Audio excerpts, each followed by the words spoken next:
आइए महाराज पधारिए। आइए महाराज पधारिए। आइए महाराज विराजिए। आइए महाराज विराजिए। आइए महाराज पधारिए।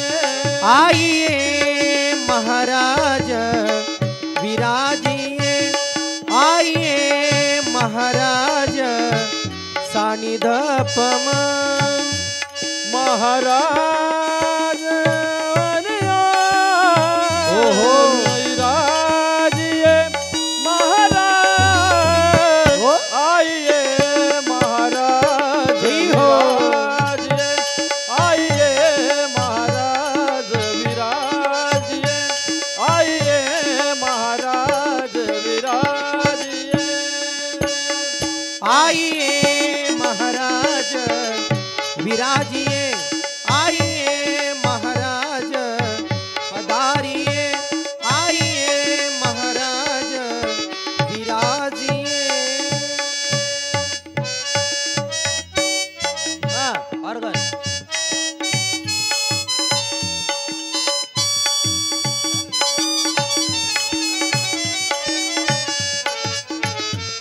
सुपारीची पूजा करा। सुपारी ग्रंथाला लावा विभूती।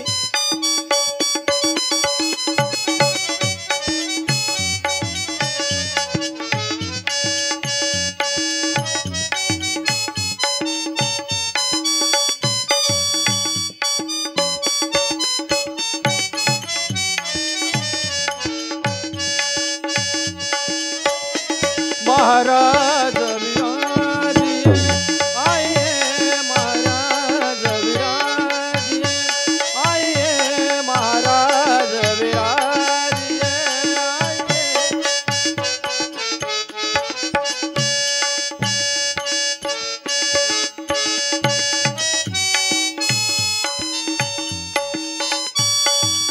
आइए ग्रंथाला हार घाला.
आजच्या शिवमहापुराण कथेतील ग्रंथकर्ती यजमान यांनी व्यासपीठ पूजन केलेलं आहे.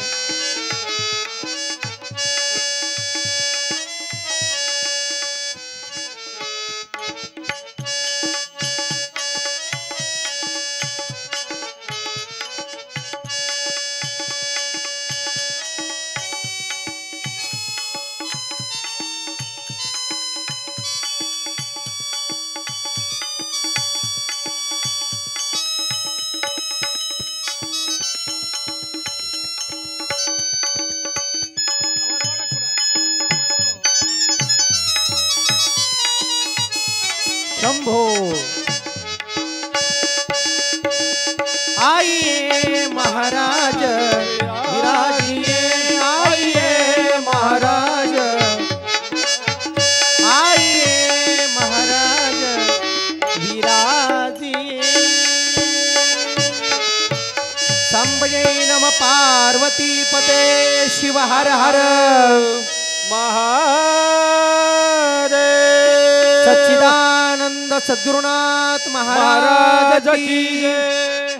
संत शिरोमणी मन्मथ स्वामी महाराज की, राष्ट्रसंत सद्गुरु शिवलिंग शिवाचार्य महाराज की जय, जगज्योती महात्मा बसवेश्वर महाराज की जय, शिव महापुराण की, गौ माता की, गंगा माता की. बोला परिपाठ करण्यासाठी जसा होमवर्क देतात त्याप्रमाणे कोणता श्रोता नवीन आलेला असतो, कोणता श्रोता अचानक आलेला असतो आणि त्या श्रोत्याला कथेचा संदर्भ लागावा यासाठी कथावाचकाचं कर्तव्य आहे की त्यांनी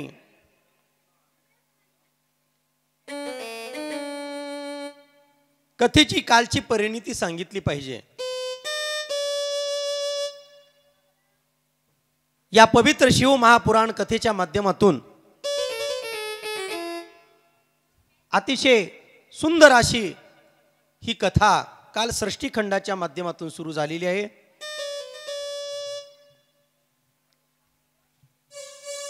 आणि त्याचं शूटिंग हे अत्यंत सुंदर होत आहे. आम्ही कीर्तनकार या YouTube चॅनेलवरती आमचे गुरुबंधू या ठिकाणी शूटिंग करत आहेत. त्यांनाही माईक सिस्टम सुंदर साथ देत आहे, कलाकारी सुंदर साथ देत आहेत आणि सर्वांच्या या साथीने आपली ही कथा उत्तर उत्तर उत्तर उत्तर वाढत चाललेली आहे. म्हणून या संचासाठी सर्वांनी एकदा मोठ्याने टाळ्यांचा कडकडाट करा. अनेक वेळेला अनेक गावामध्ये आम्हाला साथीदार कमी पण साडेसातीला भेटते बरं का. कधी तर माईक चालत नाही, माईक चालली तर कलाकार चांगले लागत नाहीत, कलाकार चांगले लागले तर गाव चांगलं लागत नाही, गाव चांगलं लागलं तर गाव खमंग लागत नाही. आता गाव खमंग म्हणजे कसं महाराज? कथा कीर्तनामध्ये भोंदूगिरी चालत नसते आणि ती भोंदूगिरी नष्ट व्हावी म्हणून आमच्या साधू संतांनी संप्रदायाची निर्मिती केलेली आहे. कुणीतरी यावं आणि तुम्हाला फसवून जावं, कुणीतरी यावेने तुमचा अर्थ लुटून यावं,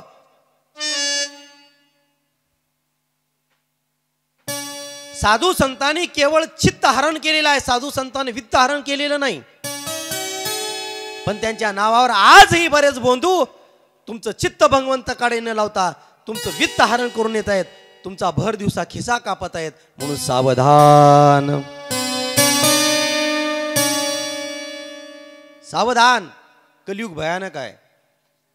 या कलियुगामध्ये जसं शेतामध्ये गाजरगवत वापावं तसं संप्रदायामध्ये महाराज वापलीत.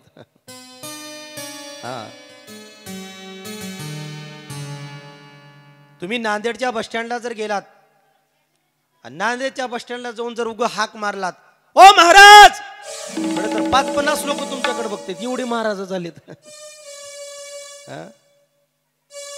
पण संत संप्रदायामध्ये साधूंनी सांगितलेले विचार, ग्रंथाने दाखवून दिलेली मर्यादा या भारतभूमीच्या, या महाराष्ट्राच्या हितासाठी काय आहे, सर्वसामान्य जीवाच्या कल्याणासाठी कोणता मार्ग आहे. स्वार्थ तर सर्वांनाच आहे, या जगामध्ये निस्वार्थ कोणी नाहीये. प्रत्येक जीवाला स्वार्थ आहे, पण स्वार्थाला सीमा आहेत, स्वार्थाला मर्यादा आहे. आणि त्या मर्यादेचं उल्लंघन करून जर कुणी संप्रदायामध्ये उतरून कर्मकांडामध्ये जर माणसाला अडकवत असेल तर त्याचं पाप त्याला भोगावं लागणार आहे, निश्चित, संशय नाही. कारण या मृत्यू लोकामध्ये आपल्याला इथेच भोग भोगून जायचे आहेत. भोग भोगण्यासाठी किंवा केलेल्या पापाचं कर्म हे स्वर्ग नरक बाकी कुठे नाही, इथेच आहे सगळं. तुम्हाला वाटत आहे पुण्य केल्यानंतर वरी जागा मिळेल, पाप केल्यानंतर नरक यातना भोगावे लागतील, असं काही नाही. केली या कर्माचे भोगावे ते फळ, आणि पापे छळ पुण्य नष्ट. महाराजांनी सांगितलं इथंच कर्म आहे. चांगलं काम करा, चांगलं नाव राहतं. वाईट काम करा, वाईट माणसाची वृत्ती निर्माण होते. म्हणून ग्रंथ करते तुम्हाला सांगतात की बाबांनो, या जगामध्ये ग्रंथांची आणि संतांची निर्मिती का झाली याचं वर्णन आम्हाला वेद व्यासजी सांगत आहेत. ही परंपरा नैमिषारण्यामध्ये सुरू आहे. 88,000 ऋषीश्वर एकत्र झालेले आहेत. सूत सनकादिकांचा संवाद आहे आणि त्यामध्ये काल आपण कथा ऐकली की माणसाचं पाप कसं नष्ट होतं.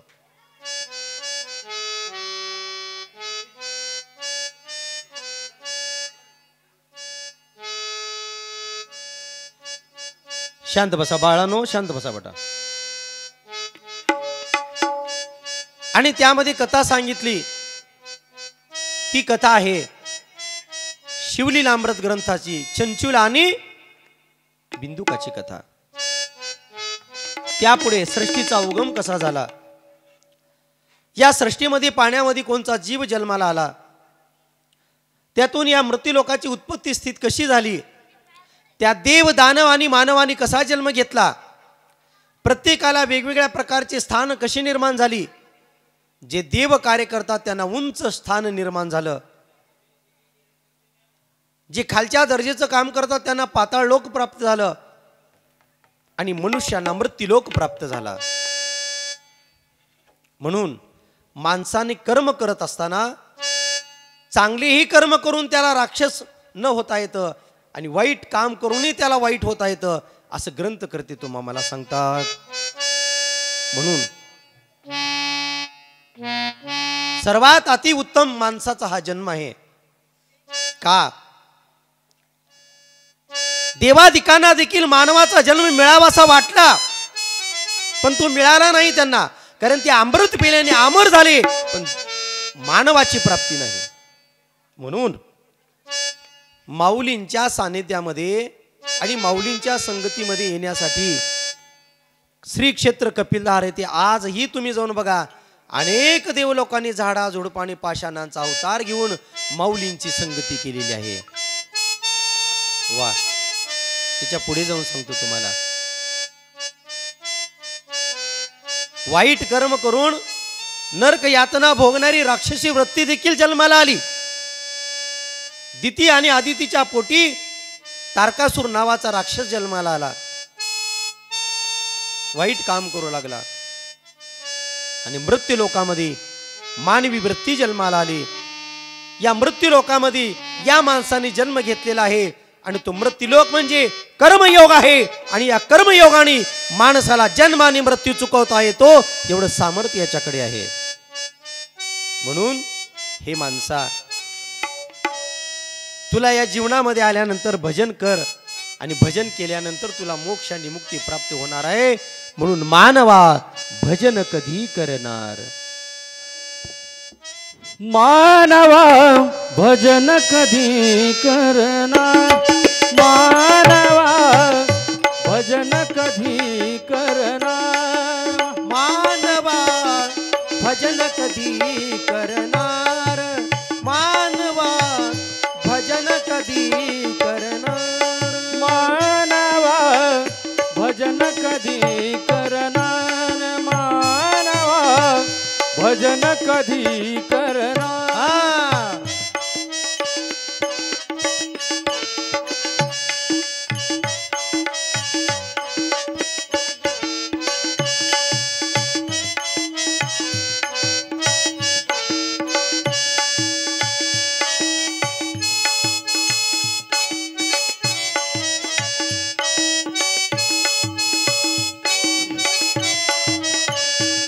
सांगा मी काय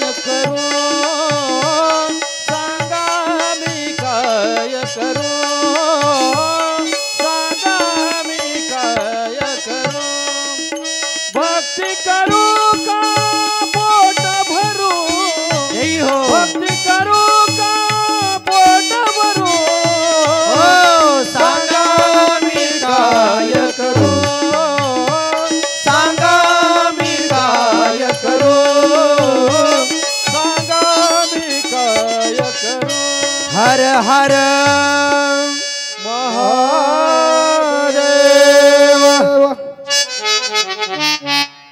असुरी वृत्ती जन्माला आली हॅलो. आणि त्या वृत्तीनं या मृत्यू लोकावरती थैमान घातलं. पुढे सृष्टीखंडाचा काही शेष भाग सांगत असताना आम्हाला आणखी एक कथा आलेली आहे. ती कथा वेदव्यासजी अत्यंत सुंदररित्या आम्हाला प्रस्तुत करतात.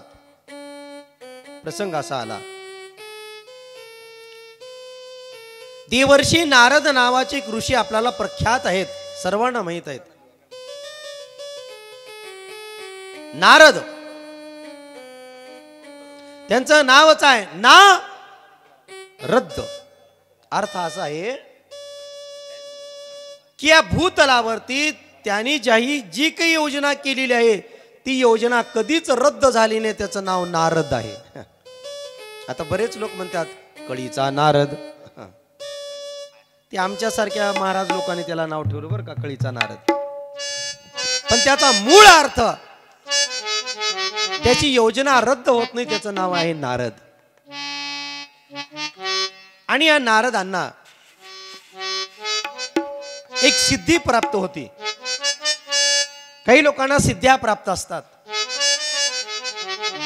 आणि त्या सिद्ध्यांचा वापर प्रपंचासाठी कधीच करायचा नसतो बरं का.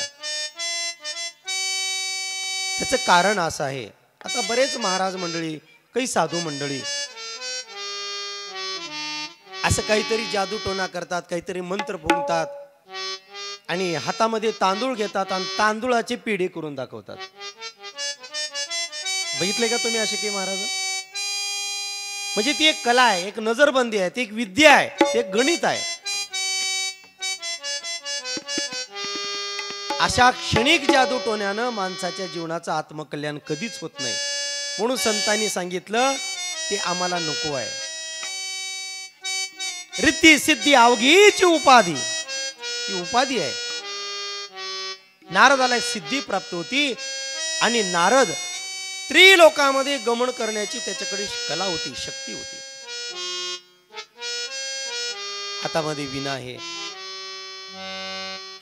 एका हातामध्ये चिपळे आहेत, अंगावरती भगवं लिवलेलं आहे, सोहळं लिवलेलं आहे, गळ्यामध्ये रुद्राक्षांच्या माळा आहेत. आता जसं लहान लेकराच्या आपण जुट्टी बांधतो तसं त्याला शेंडी आहे, शेंडीला बटन मारलेलं आहे. नारद बघितला हो नाही कधी टीव्हीतला नारद?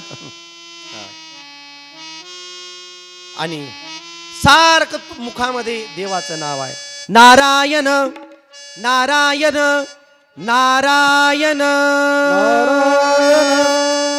हरि ओम नमो नारायण. ओम नमो नारायण. हरि ओम नमो नारायण. हरि ओम नमो नारायण.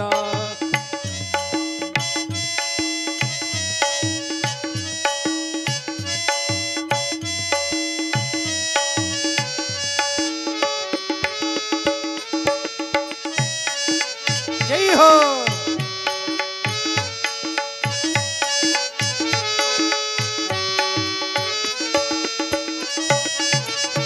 हरि ओम नमो नारायण. हरि ओम नमो नारायण. ओम नमो नारायण. हरि ओम नमो नारायण. हरि ओम नमो नारायण. हरि ओम नमो नारायण. ओम नमो नारायण. ओम नमो नारायण. हरि ओम नमो नारायण. हरि ओम नारायण. हरि ओम नारायण. नारायण भगवान की जय.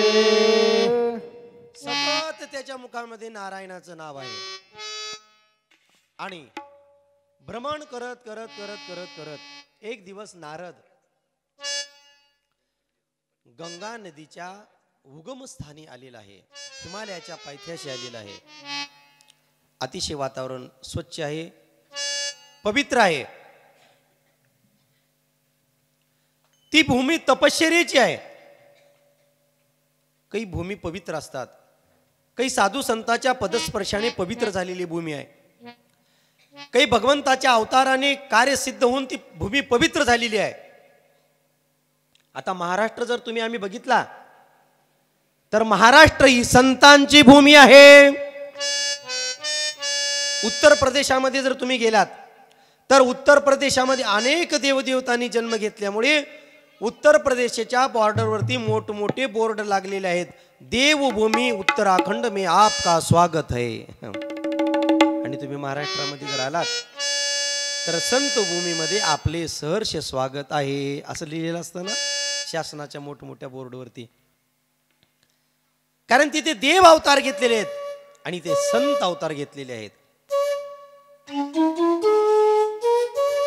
या महाराष्ट्राच्या कानाकोपऱ्यामध्ये, या महाराष्ट्राच्या कणाकणामध्ये, या महाराष्ट्राच्या मातीमध्ये अनेक मोठमोठ्या योग्यांनी, अनेक मोठमोठ्या तपश्चर्यांनी जन्म घेतलेला आहे. तुम्ही जर थोडं बीड जिल्ह्याकडे गेलात तर बीड जिल्ह्यामध्ये खूप मोठी साधू संतांची परंपरा आहे. त्याच बीड जिल्ह्यामध्ये संत भगवान बाबासारखे संत होऊन गेले. त्याच बीड जिल्ह्यामध्ये माऊली महाराज चाकरवाडीकर होऊन गेले. त्याच बीड जिल्ह्यामध्ये संत शिरोमणी मन्मथ माऊली होऊन गेले. तिकडे नाशिक, आळंदी, पंढरपूर, पैठण या भागामध्ये तुम्ही जा. आष्टी, रात्री सांगितल्याप्रमाणे महादेव प्रभूचं जन्मगाव कोणतं आहे? रात्रीच्या ताईने सांगितलं कीर्तनामध्ये, विसरून गेलात का? वाई तालुक्यामध्ये जांबगाव श्री क्षेत्र महादेव प्रभूंचं समाधी स्थळ आहे. वाई जवळ, एकदम जवळ, कारखान्याच्या जवळ आहे, सातारा जिल्ह्यामध्ये. कधी जात जा, साधू संतांच्या समाधीवरती डोकं टेकवत जा. त्याने केलेले कर्म, त्याने केलेली ग्रंथ आपल्या जीवनामध्ये कुठेतरी नजर खालून गेली पाहिजेत. आपल्याला समजतं त्यांचं जीवन कार्य काय आहे, त्यांचं चरित्र काय आहे. इकडे लातूर जिल्ह्यामध्ये जर तुम्ही गेलात तर लातूर जिल्ह्यामध्ये एक महान संत होऊन गेले. निलंगा गावाच्या जवळ निटूर म्हणून गाव आहे, तिथे सांब शिवाचार्य महाराज होऊन गेले. सांब शिवाचार्य योगी माणूस, लिंग पूजेला बसला, कुठेही बसायचा, त्याला काहीच नाही, देह नाही, भान नाही, काहीच नाही. महाराज ज्या ठिकाणी लिंग पूजेला बसलेला आहे त्याच ठिकाणी बेलाचे झाड वापायचे. किती कमाल असेल. लिंग पूजेला बसलं, ओम नमः शिवाय, ओम नमः शिवाय, ओम नमः शिवाय. पूजा झाली आणि लिंगावरती बेल वाहण्याची वेळ आली. सांब महाराज ज्या ठिकाणी बसलेत त्या ठिकाणून बेलाची झाडं वापायची. तेच बेलाचं पान तोडायचं, लिंगावरती अर्पण करायचं. किती मोठी योगी असते. आपल्याला शेतातून तुडून आणलेलं झाडाचं बेल हाय काय करतो आपण, बघू उद्या सोमवारी भाऊ. गडबड गडबड गडबड, उगा 2 मिनिटाची 5 मिनिटाची लिंगाची पूजा आहे तर काय माणसं गडबड करतात, त्यांचं त्यांनाच माहित. महाराज अरे 24 तास तुम्ही तुमच्यासाठी दिलेत, 5 मिनिट तुम्ही देवासाठी देऊ शकत नाहीत. किती लोक लिंग पूजा करता, हात वर करा गावातले. वा वा वा, धन्यवाद. महिला मंडळ तर सगळे 90% पूजा करतात. तिकडे पुरुष मंडळी करा, हातावरी करा सर्व. वा वा, करीत असतील तर त्यांनी सांगितलं जे परमार्थाचं काम आहे ते आम्ही सगळं बायकाकडे देऊन टाकलं. पूजा कशी आहे आपली लिंगाची पूजा? 5 मिनिटाची पूजा, जास्त नाही. आंघोळ करायचं, विभूती लावायची, देवाजवळ जायचं, आपल्या गळ्यातला इष्टलिंग काढायचा. या लहान लहान लेकराला आजच माळा घालून टाका, आजच दीक्षा देऊन टाका. उद्या चालून ते तुमचं ऐकणार नाहीत. भोपळ्याचा येल बघितला का, जोपर्यंत कवळे वेल आहे तो कुटी वळवा ती वळत राहतं. एकदा जर ते निबर झालं ना, मोडल पण वाकणार नाही. हा सप्ताह कशासाठी आहे मायबापानो? शिवराज आप्पा, हा सप्ताह तुम्ही एवढे हैराणीने का करतात? याचं कारण आहे, केवळ केवळ या गावातली लहान पिढी सुधारली पाहिजे, यांच्या गळ्यामध्ये लिंग आली पाहिजे, त्यांच्या कपाळावर विभूती आली पाहिजे. 5 मिनिटाची पूजा राहते तरी माणसं पूजा व्यवस्थित करत नाहीत.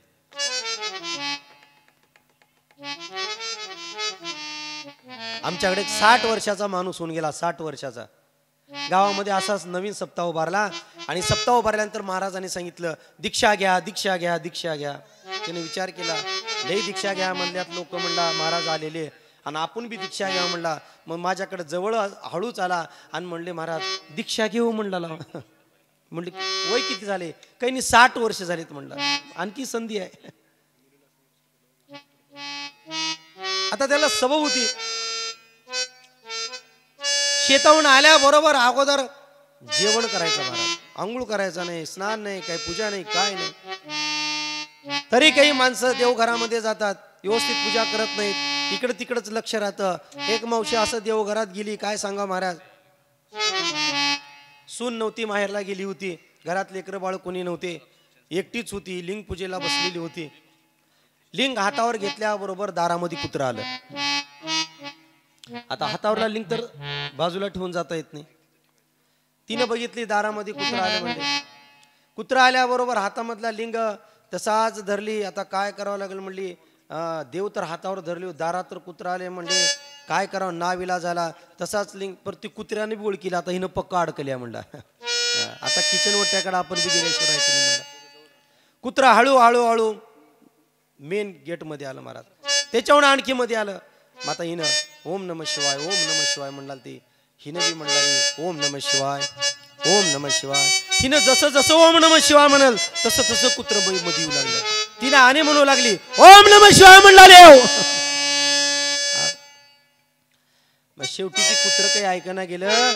शेवटी देव घरामध्ये नकर पितळाचा गणपती होता, पितळाचा जाड गणपती होता, पितळाचा.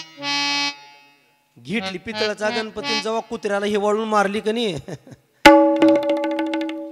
म्हणजे आम्हाला पूजा कशी करावी, पूजा पूजक आम्हाला ते ज्ञान नाही. महाराज, देवाचं ध्यान करत असताना, देवाची पूजा करत असताना केवळ 2 मिनिट 5 मिनिट तरी ही लोकांच्या संसाराचा शून्य विचार व्हावा म्हणून साधू संतांनी आम्हाला लिंग दिलेला आहे, आम्हाला दीक्षा दिलेली आहे. आणि ती इष्टलिंगाची दीक्षा आम्हाला जन्मभर करायची आहे, कारण बालपणी दीक्षा लादली गुरुची.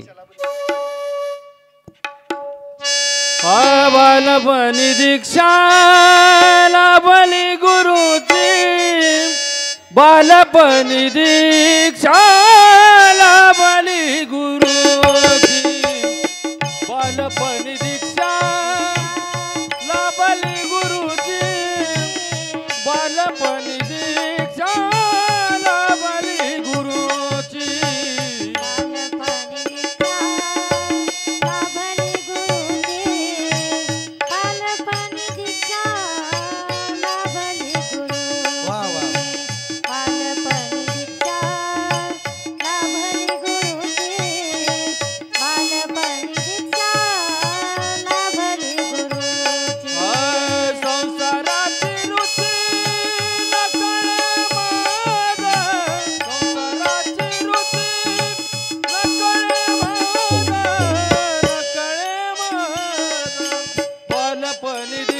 बोला बोला लादली गुरुची, बालपणी दीक्षा लादली गुरुची, बालपणी दीक्षा लाभली गुरुची, बालपणी दीक्षा लाभली गुरुची. हर हर. संसाराची रुची नकळे मज, संसारामध्ये विरक्ती निर्माण व्हावी म्हणून गुरुची दीक्षा आहे. त्रिकाल ज्ञानी नारायण निघालेला आहे. नारद पवित्र ठिकाण आहे आणि त्या पवित्र ठिकाणावर नारदाला वाटलं, चला म्हणले किती दिवस इकडून तिकडं तिकडून इकडे हिंडावं. आणि आता आपण कुठेतरी थोडी तपश्चर्या करावी, थोडीशी साधना करावी. श्रावण महिन्याचा महिना होता आणि श्रावण आला की माणसानं श्रवण करत जावं.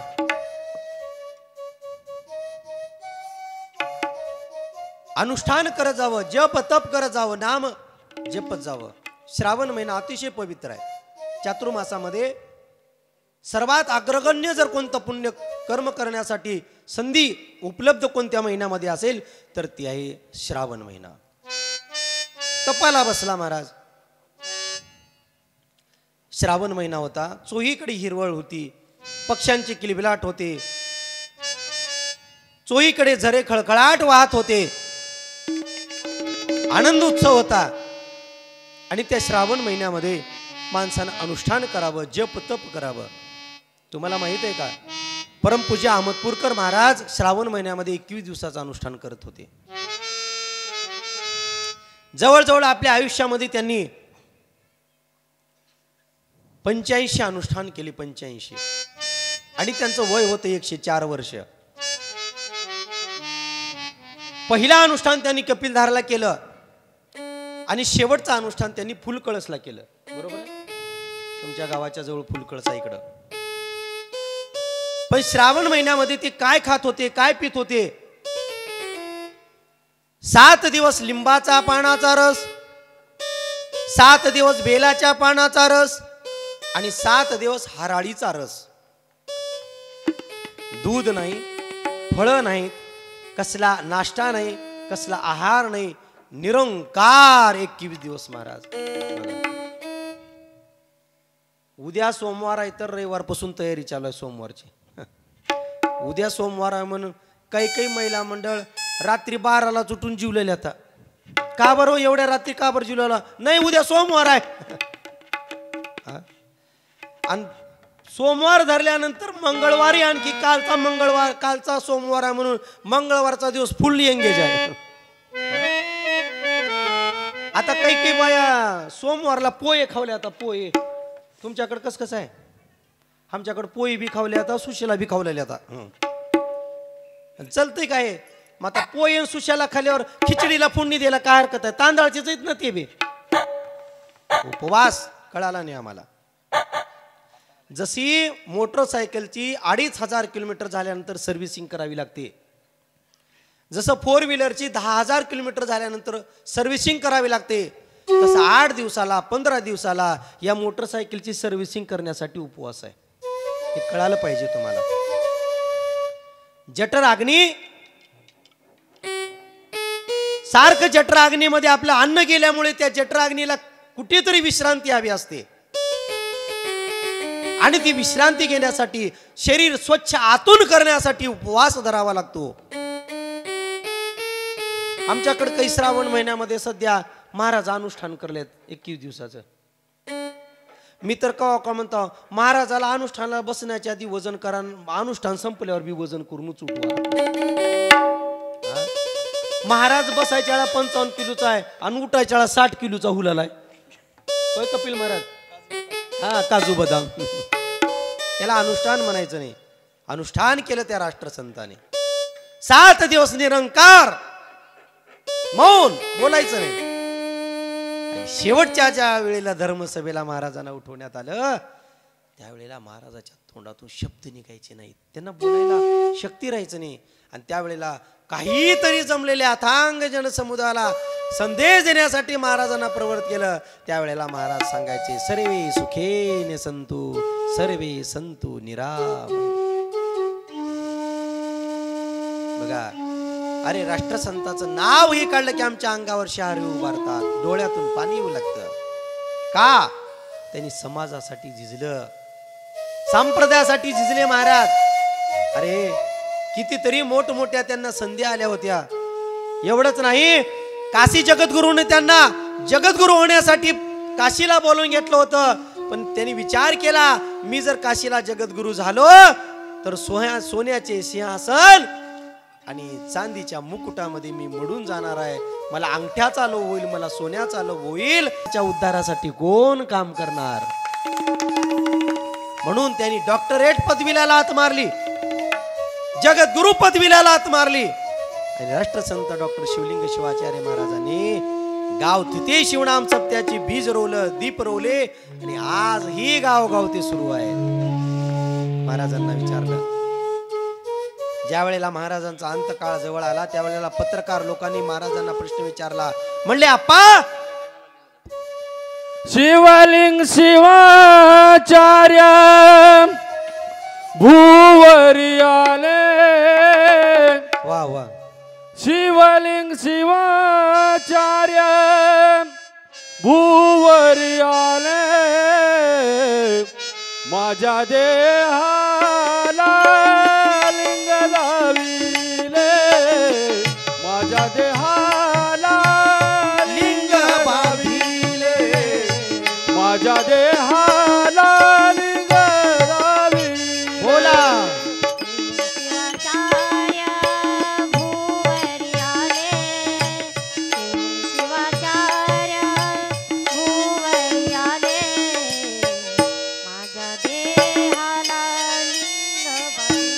बरोबर आहे म्हणा.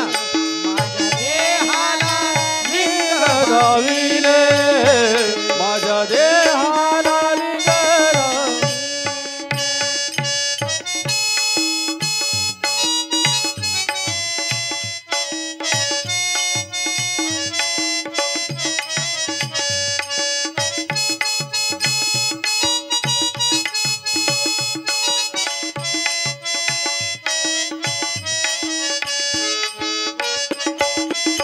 जय हो.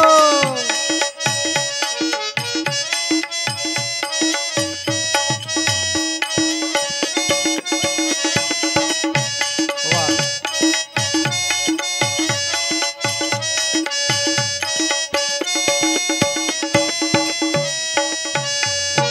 माऊली माऊली गुरुराज माऊली. माऊली माऊली गुरुराज माऊली. सद्गुरु शिवलिंग शिवाचार्य माऊली.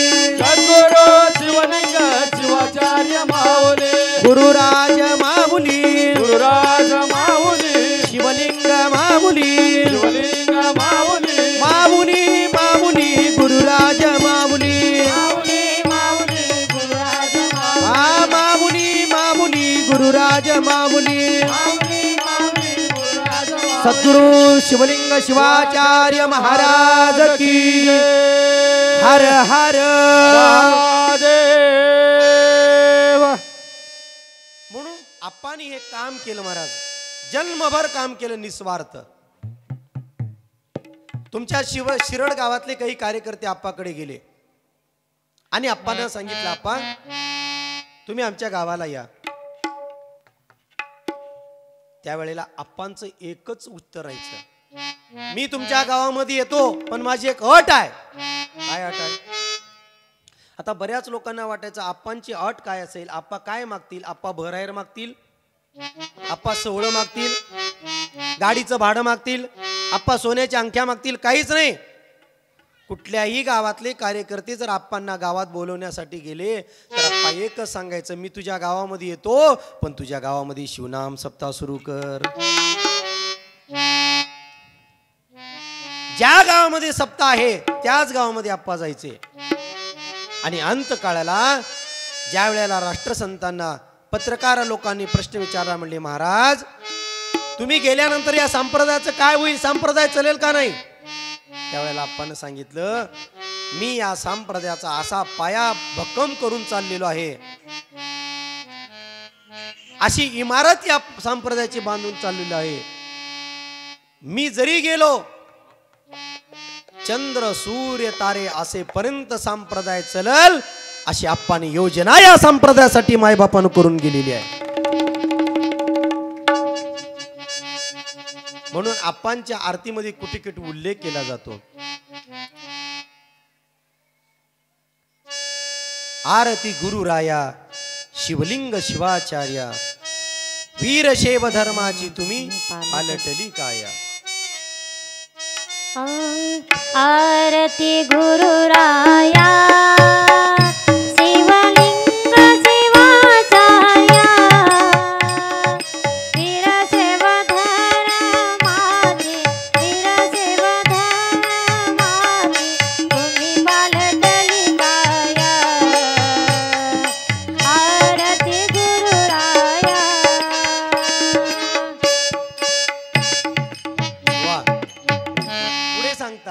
होता लोपधर्म, हाती घेऊन या कर्म देऊन या शिवदीक्षा, शिकविले आचरण. तपश्चर्या होती.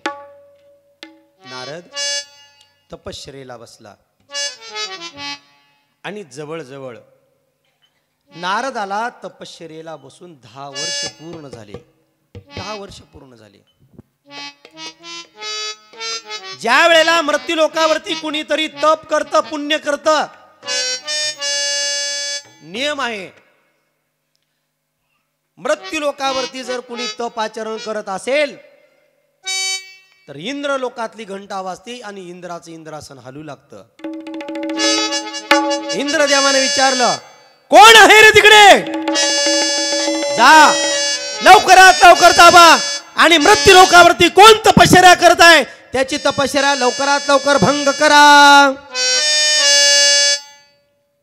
इंद्र दरबारातले काही गण आले आणि त्यांनी जाऊन इंद्रदेवाला सांगितलं, म्हणजे इंद्रदेव, मृत्यू लोकावरती ज्या ठिकाणी हिमालयाच्या पायथ्याशी गंगा मातेचा उगम आहे त्या गंगेच्या तीरावरती नारद नावाचा ऋषी तपश्चर्येला बसलेला आहे. अरे मग बघता काय, आपली माणसं पाठवा आणि ताबडतोब त्याची तपश्चर्या भंग करा. कुणीतरी चांगलं काम करू लागलं, कुणीतरी पुण्य काम करू लागलं, कुणीतरी धर्म कार्य करू लागलं की माणसं त्या धर्म कार्याला आडवी जातात. पहिल्यापासूनची परंपरा आहे, आजची नवीन नाही. आम्ही म्हणतो एखाद्या कामाला जर मांजर आडवं गेलं तर काम होत नाही. मी म्हणेल एखाद्या कामाला जर मांजर आडवं गेलं तर काम होईल का नाही, शंका नाही. पण एखाद्या सप्त्याला जर माणूस आडवा गेला तर सप्ताह गावात होत नाही माय बाबा. म्हणून मांजरापेक्षा, कुत्र्यापेक्षा, घुशीपेक्षा, मुंगसापेक्षा सगळ्यात खतरनाक आणि विषारी जर मृत्यू लोकांमध्ये कोण असेल तर माणूस आहे. पालीचं विष एखाद्या वेळेला उतरता येईल, सापाचं विष एखाद्या वेळेला उतरता येईल, कुत्र चावला तर 14 इंजेक्शन देता येतील. पण माणूस जर चावला त्याची पुण्यतिथीच आहे, दुसरं काहीच नाही महाराज. मग पुण्य कर्म करू लागली की माणसं आडवे येतात, नावं ठेवतात त्याला. प्रत्येक गावोगावी घरोघरी मातीच्या चुली आहेत. जा म्हणले नारदाची तपश्चर्या लवकरात लवकर भंग करा. आता त्या काळामध्ये एखादा जर कुणी पुण्य कर्म करत असेल तर त्याचं पुण्य संपवण्याचं एक सिस्टम होती, एक योजना होती, एक मंडळ कार्यरत होतं आणि त्या मंडळाचं नाव आहे मेनका, उर्वशी, तिलोत्तमा. अशा एक पर एक अप्सरा तपश्चर्या जर कोणी करू लागलं ते इंद्रदेव काय करायचा, त्याच्यावरती त्या सुंदर सुंदर महिला सोडायचा, त्या नृत्य करायच्या, गायन करायच्या आणि असं करत करत करत करत त्या ऋषींची, त्या मुनीची, त्या साधकाची तपश्चर्या भंग व्हायची.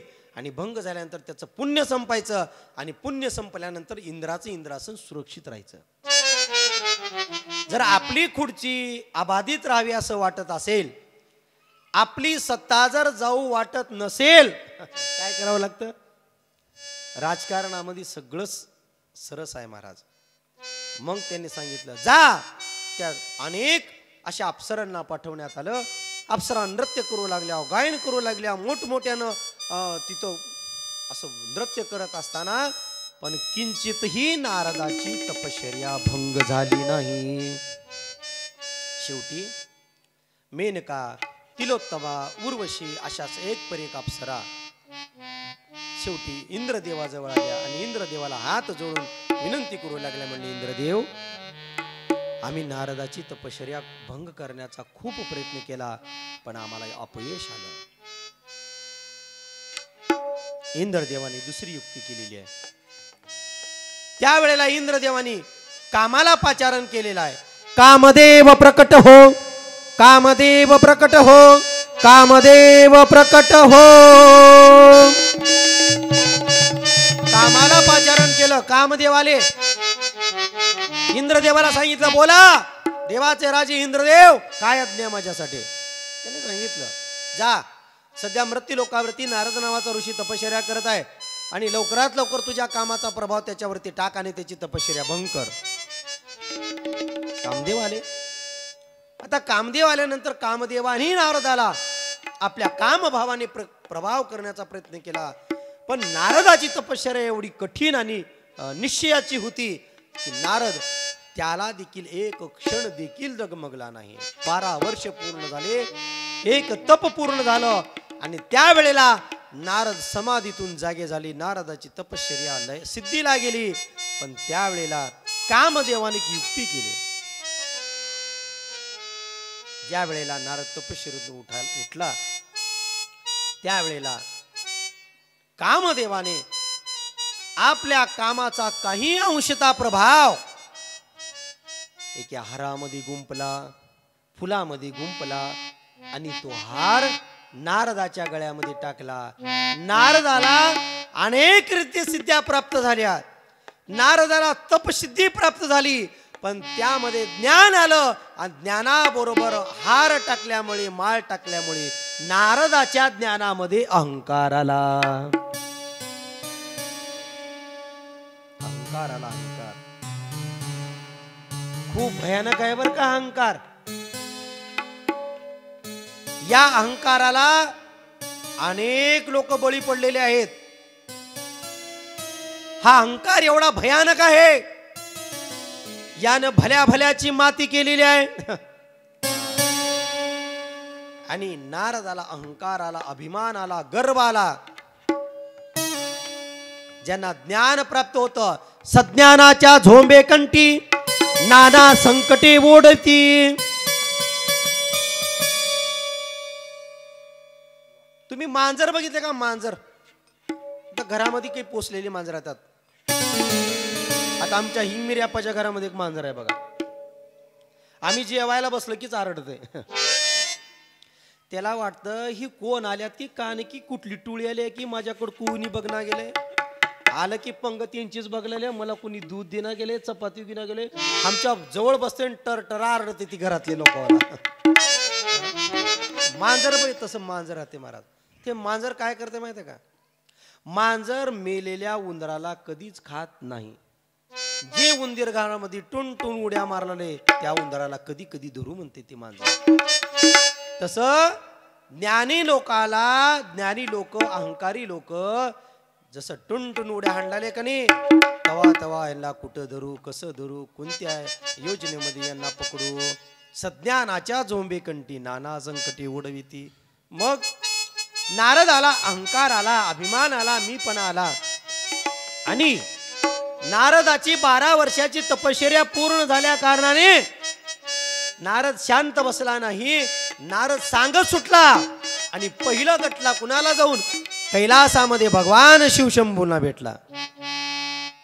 भगवान वज्रासन घालून, सिंहाची कातडी अंतरून भगवान भोलेनाथ डोळे झाकून बसलेले आहेत.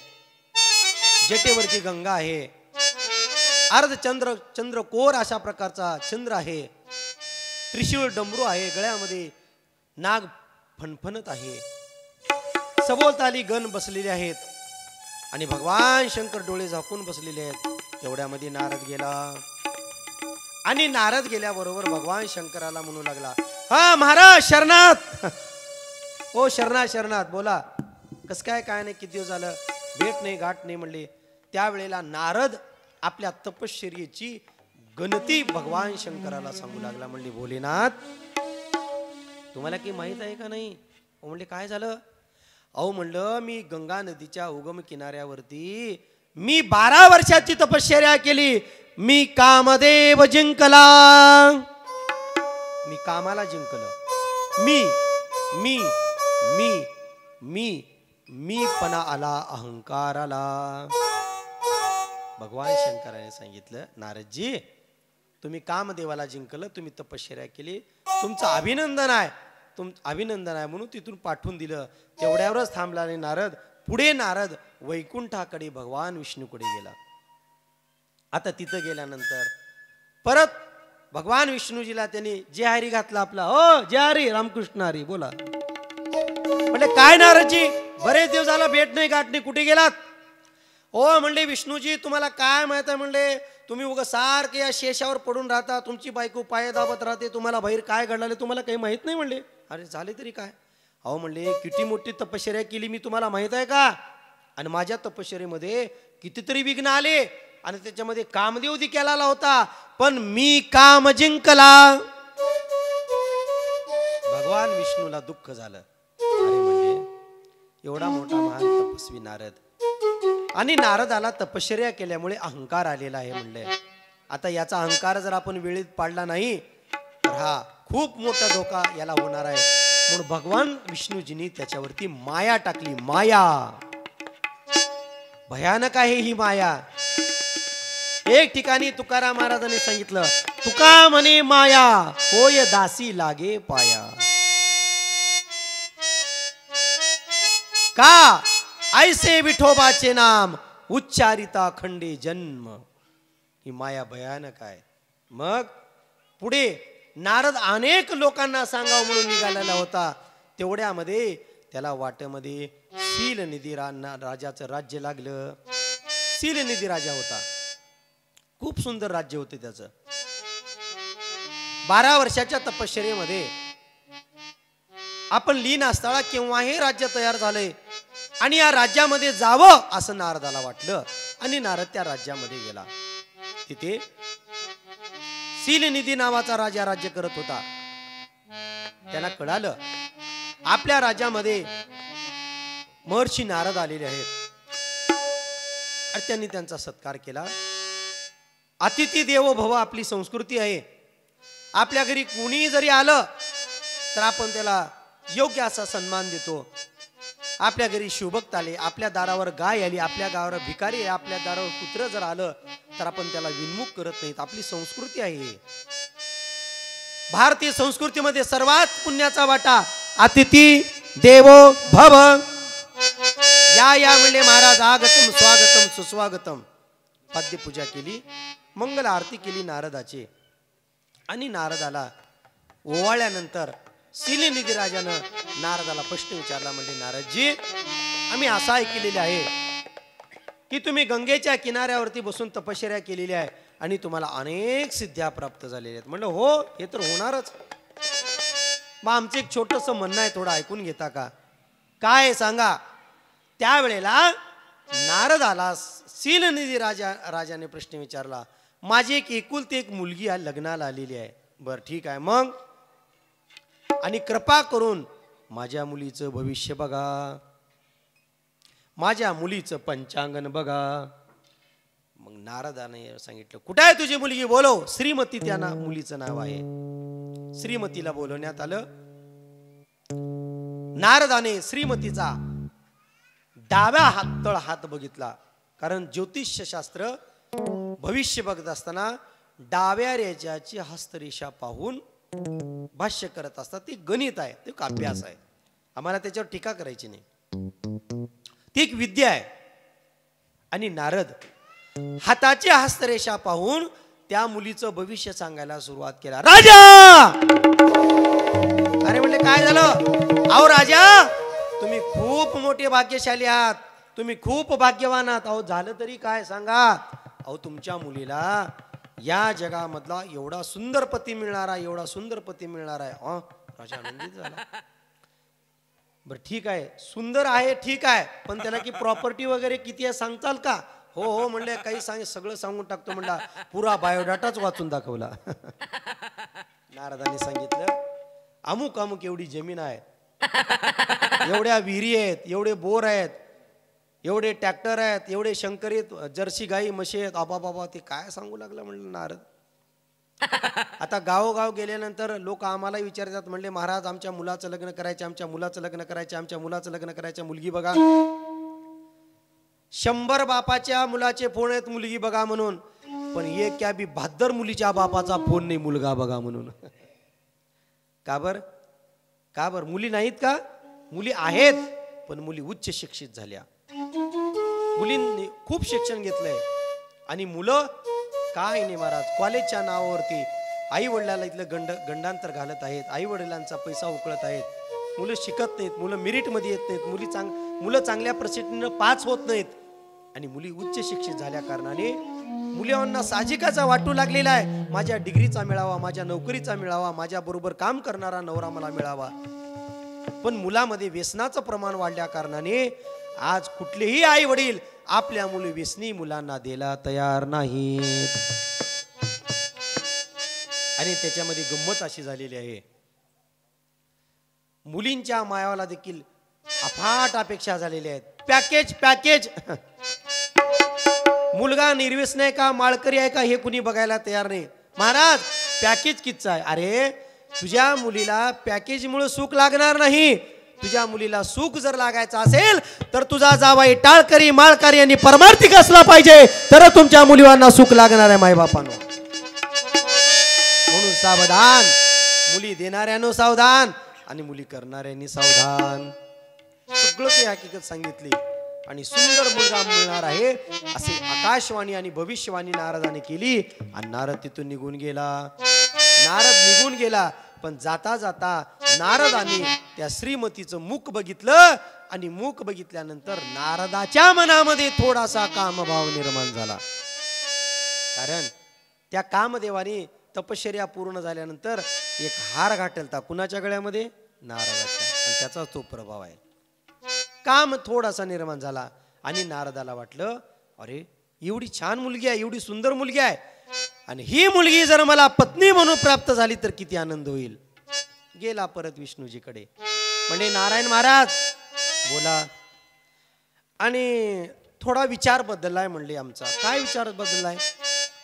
ते असं झालंय म्हणले, सध्या मी सिलिंदी राजाच्या राज्यामध्ये गेलो होतो आणि तिथे एक मला चांगली मुलगी दिसली आणि थोडं लग्न करावं म्हणलालोय. म्हणला कोण? नारद. विष्णूजीने सांगितलं, असं बरोबर नाही महाराज, आपण ब्रह्मचारी आहात, आपण ऋषी आहात, आपण साधू आहात, दिवस रात्र चिपळ्यावर आणि विण्यावर भजन करणारे आहात, आणि आपल्याला लग्नाची भाषा शोभत नाही म्हणले. अडचण काय म्हणले? विण्याची नाही चिपळ्याचीच आहे की म्हणले, ही तुमच्याकडे ठेवून घ्या म्हणले. विना आणि चिपळ्या भगवान विष्णूजीला त्यांनी देऊन टाकल्या. आणि नारदानं सांगितलं, आता थोडे कपडे पिपडे चेंज करतो म्हणले, पण थोडी एक अडचण आहे म्हणले. काय? त्या मुलीला असं भविष्यवाणी सांगण्यात आलेली आहे की जगामध्ये सगळ्यात सुंदर जो आहे तिच्यासोबत त्याचं लग्न होणार आहे. म्हणून विष्णूजी माझं तुमच्याकडे एक मागणं आहे म्हणले, मला सुंदर देह द्या, सुंदर देह द्या. भगवान विष्णूजीने काय केलं?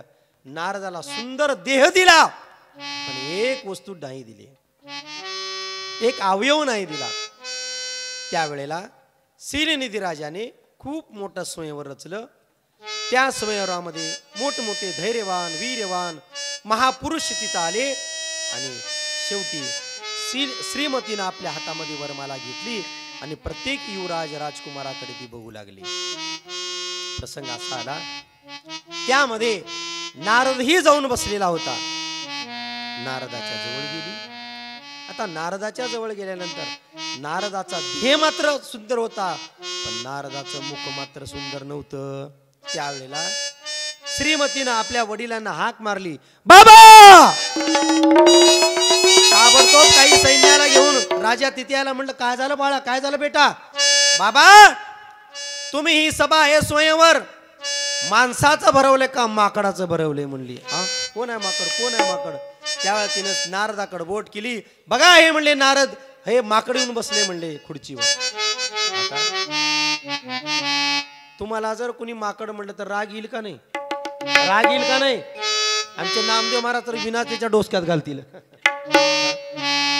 नारदाला राग आला माकड म्हणलेला, पण त्याच्या बाजूला 2 रुद्रगण बसलेले होते.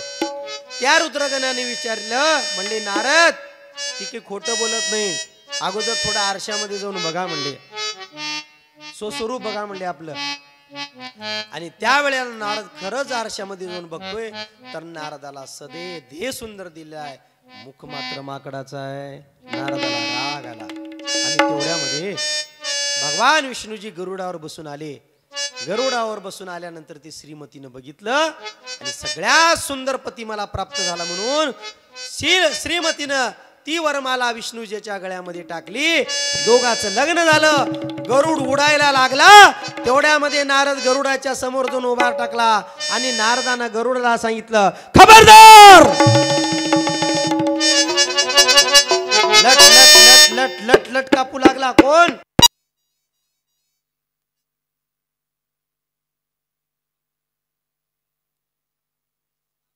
सामर्थ्य असतं आणि त्यांच्या वाणीमध्ये आशीर्वाद देखील सामर्थ्य असतं. म्हणून त्यांच्याकडे सामर्थ्याचे काही उपमा आहेत. शब्द सामर्थ्य, स्पर्श सामर्थ्य, दृष्टी सामर्थ्य. एखाद्या साधूनं जर तुमच्या डोक्यावर हात ठेवला तर तुमच्या जीवनाचं कल्याण होतं. एखाद्या साधूनं जर सहज डोळ्याने तुमच्याकडे बघितली, दृष्टी टाकली तर तुमच्या जीवनाचं कल्याण होतं. एका साधूनं जा तुझं कल्याण हो असं जर म्हणलं तर देखील तुमच्या जीवनाचं कल्याण होतं. एवढी ताकद त्यांच्याकडे असते महाराज. मग प्रसंग असा आला, गरुड जाग्यावर थांबला आणि विष्णूजीला नारदानं श्राप दिला. म्हणले, विष्णूजी तुम्ही माझ्यासोबत कुकपट केलात, माझ्यासोबत छळ केलास. जी पत्नी माझी होणार होती, जी मुलगी माझी पत्नी म्हणून होणार होती, त्या मुलीचं तू आज हरण करून नेत आहेस. विष्णू लक्षात ठेव, यापुढे मी तुला श्राप देणार आहे. जी पत्नी माझी होणार होती त्या पत्नीचं तू हरण करत आहेस. तुला एक ना एक दिवस या मृत्यू लोकांमध्ये मानव बनून जन्म घ्यावा लागेल आणि जन्म बनून घेतल्यानंतर तुझी अर्धांगिनी तुझ्या सोबत राहील, पण तुझी पत्नी कोणीतरी चोरून नेईल. आणि ज्याप्रमाणे तुझी पत्नी चोरून नेल्यानंतर तू जसं मला माकड केलास, त्या पत्नीला सोडवण्यासाठी तुला माकडाचं सहकार्य घ्यावं लागेल. हा मी तुला श्राप देऊन टाकतो. आणि दरादरा श्राप दिला विष्णूजीला. म्हणून विष्णूजीचाच अवतार म्हणजे श्रीराम प्रभूंचा अवतार आहे. त्याच रामाची सीता रावणाने हरून नेली होती आणि त्याच सीतेला सोडवण्यासाठी रामचंद्र प्रभूला माकडाचं सहकार्य घ्यावं लागलं होतं. दुःखी झाला नारद. इकडे भगवंताने त्याच्यावरली माया काढून घेतली. आता माया काढून घेतल्याबरोबर नारद भानावर आला, ध्यानावर आला आणि नारदाच्या मनावर पश्चाताप झाला.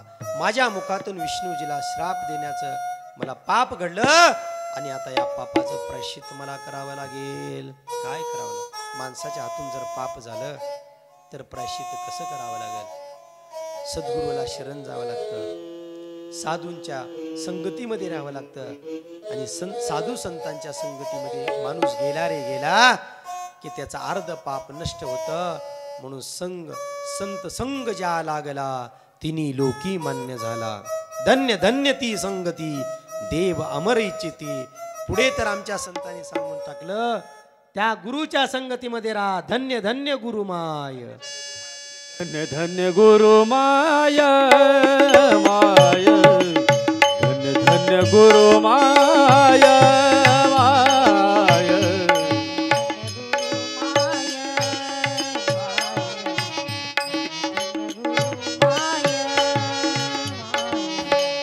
आज देखिएल पाय, आज देखिएल पाय, धन्य धन्य गुरु माया. जय हो तुझं पाहता माऊली, तुझं पाहता माऊली. पाप ताप दैन गेली,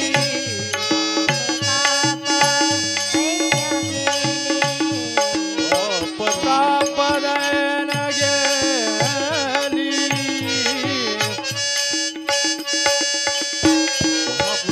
माऊली माऊली, तुझं पाहता माऊली. पश्चातापे शरण मी आलो, पार करा मम जीवन मोजे. या जीवनामध्ये जर माणसाच्या हातून पाप झालं, फक्त प्रायश्चित्त करा, झालेली चूक कबूल करा. त्याला 50% माफ आहे, 50% सबसिडी आहे तिथं. पण राहिलेलं 50% पाप जर आम्हाला नष्ट करायचं असेल तर त्याच्यासाठी कर्म करावे लागतात. नारद ब्रह्मदेवाकडे गेला आणि ब्रह्माजीला झालेले सगळे हकीकत सांगितली. ब्रह्माजीने सांगितलं, चिंता करू नकोस. या कलियुगामध्ये माणसाच्या हातून कळत न कळत जरी पाप झालं आणि ते पाप नष्ट होण्यासाठी हा कलियुग अत्यंत सुलक्षण आहे, अत्यंत चांगला आहे. कारण या कलियुगामध्ये भगवान शिव शंभूचं एकदा जरी नाव घेतलं, शिव फक्त एवढा जरी शब्द मनोभावे उच्चार केला तरी त्याचं पाप नष्ट होतं. एवढं सामर्थ्य भगवंताच्या नामस्मरणामध्ये आहे. नारदाला ब्रह्मदेवाने सांगितलं, कलियुगामध्ये अशी एक कथा आहे, असं एक चरित्र आहे. ते चरित्र श्रवण केल्यानंतर माणसाच्या जीवनातलं पाप नष्ट होतं. आणि ते चरित्र, तो ग्रंथ, ते पुराण म्हणजे शिव महापुराण की, वेदव्यास भगवान की. आणि म्हणून आजच्या कलियुगामध्ये जिकडं पाहावं तिकडं केवळ आणि केवळ शिव महापुराणाच्या कथा सुरू आहेत. अखंड हरनाम सप्त्यामध्ये शिवकथा आहेत, दत्त नाम सप्त्यामध्ये शिवकथा आहेत, शिवनाम सप्त्यामध्ये शिवकथा आहेत. आणि या शिवकथेला, या शिवभक्तीला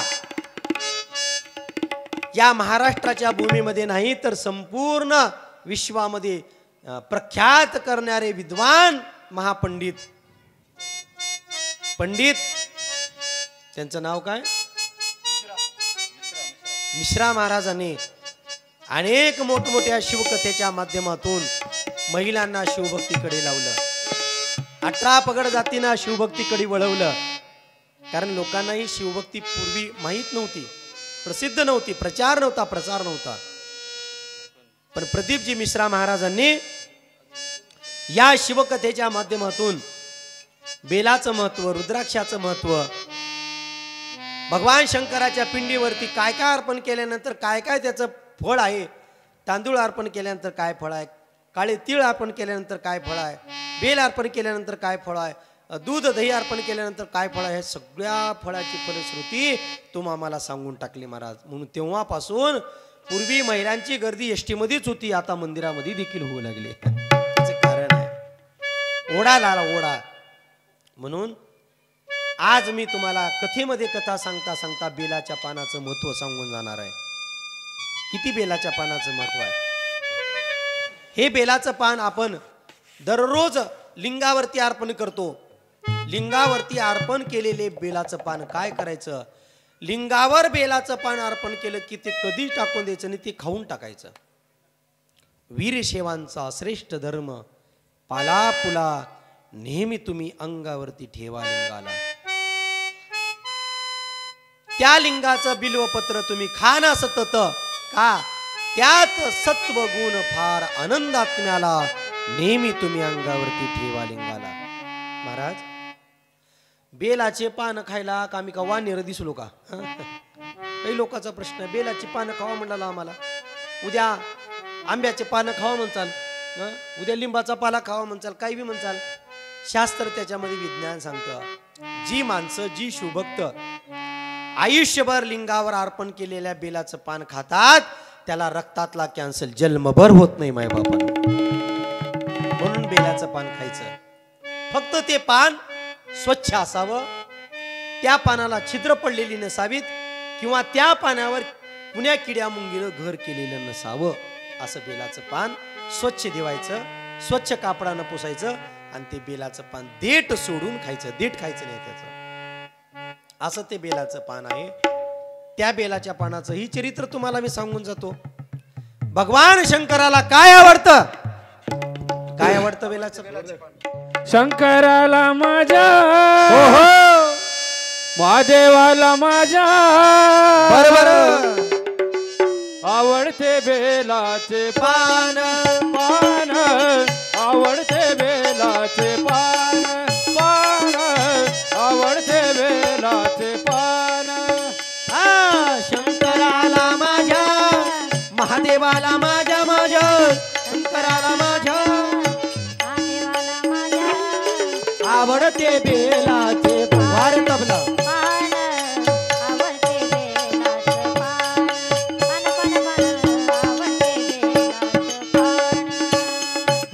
शंकराला माझ्या, माझ्या, माझ्या महादेवाला माझ्या आवडते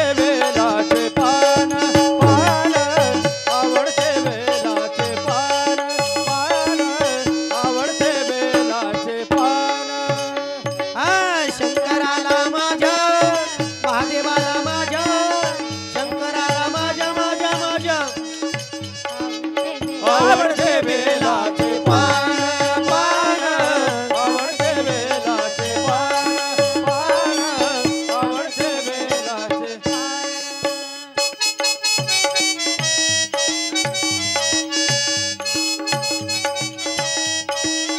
शंकराच्या जेटेतून वाहे जुळजुळ गंगा.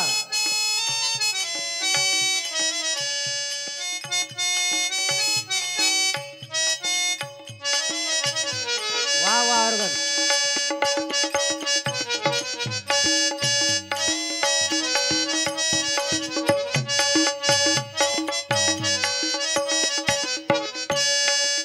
जटतून वाहे झुळझुळ गंगा बोला जटेतून वाहे जुळजुळ गंगा. जटतून वाहे झुळझुळ झुळझुळ गंगा जटेतून वाहे झुळझुळ कपाळी भस्माच्या बेछान कपाळी भस्माच्या बेछान छान छान आवडते बेलाचे पान पान आवडते बेलाचे पान पान आवडते बेलाचे पान पान आवडते बेलाचे पान पान आवडते बेलाचे पान. बन बन बन बन बन.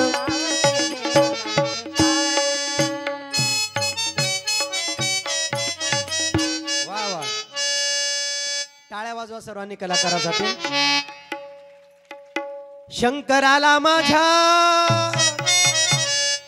महादेवाला माझ्या माझ्या आवडते बेलाचे पान पान आवडते बेलाचे पान. भगवान बोले बाबांना दुसरं काहीच आवडत नाही. तूप नाही, दही नाही, दूध नाही, काही नाही, सोनं नाही, चांदी नाही. तुम्ही भगवान शंकराच्या पिंडीवरती काय अर्पण करता हो? एक बिल्वपत्रम समर्पयामी. एक बेलाचं पान. तेने तृप्त होय जाशिवनिळ. एक बेलाचं पान वाहिल्यानंतर तू तृप्त होतो. आता बेलाचं पान का आवडतं देवाला? बेलाचं पानच का आवडतं? त्याची एक अतिशय सुंदर कथा आहे. ऐकायचे का कथा? का कंटाळालाय? कंटाळाला तर सांगा, चहाची व्यवस्था करू तुमची. होय शिवराजप्पा, मागवा चहा सर्वांना एकदा. असंच एका गावामध्ये असंच म्हणलो, कटाळाला असेल तर कीर्तनामध्येच म्हणलो कटाळाला सर चहा मागू का म्हणलं. एक म्हाताराले निब्बर होतं. उठलं चल म्हणलं तुझ्याच घरला चहा पिऊत म्हणलं. लोकाला चहा पाजवायला लिभार दिसला भाऊ म्हणलं. आणि त्या बेलाच्या पानाचं महत्व असं आहे. भगवान भोलेनाथ समाधीमध्ये बसलेले आहेत आणि पार्वती आली तेवढ्यामध्ये. पार्वती कुठेतरी शेजारच्या घरी हळद कुंकवाला गेली होती. आणि हळदी कुंकाला गेल्यानंतर थोडं पार्वतीच्या मनामध्ये शेजारणीने मैत्रिणीने काहीतरी खूळ डोक्यामध्ये टाकल्या. महिलांनी महिलाला सांगितलेलं लई लवकर पडतं बरं का. आणि तिनं जर तिला सांगितले बघ तुला सांगलेलं दुसरं कुणाला सांगून पडली तिनं गावालाच केली म्हणून समजा. थोडं हळदी कुंकाला कुठतर गेली होती पार्वती. आणि पार्वतीच्या मनामध्ये काय आलं काहीच कळायला मार्ग नाही. पार्वती भगवान शंभूकडे आली आणि देवाला म्हणू लागली, ओ प्राणनाथ. म्हणलं बोला महाराज काय दिवे आदेश काय सांगा. गृहमंत्र्याची ऑर्डर काय सांगा म्हणले भगवान शंकराने. हा म्हणले असलं मोठं मोठं बोलून तर मला फशी लाव म्हणले. ते मला असलं मोठं बोलून काही जमणार नाही. आणि मी गेलते म्हणले शेजारणीच्या घरला हळद कुंकवाच्या कार्यक्रमाला. मग झालंय काय म्हणले. काही नाही म्हणले. तिथं मला बोलत होत्या म्हणल्या सगळ्या मैत्रिणी माझ्या. काय म्हणले पार्वती तुला डोकं बी काय का नाही. तुझ्या बहिणी किती मोठमोठ्या घरी येतात. काय तुझ्या त्या बहिणीवाचा ऐश्वर्या किती किती मोठमोठ्या गाड्या येतात. किती किती मोठमोठी बंगली. तर बघ तुझ्या बहिणीवाच्या घरी. आणि तू म्हणलं की पडली शहा म्हणलं उगा स्मशान वैरागी राख लावणाऱ्या माणसाच्या नादाला लागलीस म्हणलं. काय तुझ्या जीवनामध्ये आनंद आहे म्हणले. पार्वतीला खरंच वाटलं. पार्वती देवाकडे येऊन म्हणू लागली, आणि देवा माझ्या सगळ्या बहिणी मोठमोठ्या घरी आहेत, मी एकमेव सोडली तर मग तुला काय कमी आहे सांग ना. त्यावेळेला पार्वती म्हणू लागली, आणि भगवंता मला एक घर बांधायचे म्हणजे घर. ठीक आहे, कशाचं घर पाहिजे तुला. त्यावेळेला भगवान भोलेनाथाने सांगितलं, सांग तुला कशाचं घर बांधून देऊ. पिल्लरचं घर बांधून देऊ का.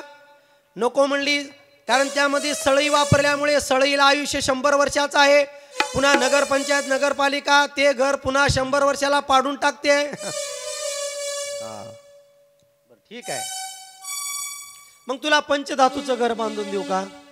नको म्हणली, पंचधातूचंही घर आणि त्या घराचं आयुष्य काही कमीच असते म्हणले, काही वर्षांनी ते पडतंय म्हणले. बर ठीक आहे, मग तुला काचचं घर बांधून देऊ का. भगवान शंकरांनी सांगितलं नको म्हणले, कारण ते शिरडवाणी मधले कार्टेले आगाव आहेत म्हणले. तुम्ही काचचं घर बांधून दे चाल. ते विटू दांडू खेळतील, काय तर चेंडू खेळतील, आणि चेंडू जर आपल्या घराला लागला तर काच फुटून जातील म्हणले. नको म्हणलं, मला काचंच घर नकोय. हवाय कशाचं तुला घर. त्यावेळेस भगवंतानी सांगितलं जाऊ दे, तुला काचंचंही घर नकोय ना, मग मी तुला चांदीचं घर बांधून देतो. तिनं सांगितलं चांदी खूप थंड असते, आणि थंडीमध्ये सतत घरामध्ये थंडी असल्या कारणाने मला चांदीचंही घर नको आहे. आता राहिलं काय. काय राहिलं. सोनं राहिलं. भगवान शंकराने सांगितलं मग तुला पाहिजे तरी काय. तिनं सांगितले मला सोन्याचं घर बांधून द्या.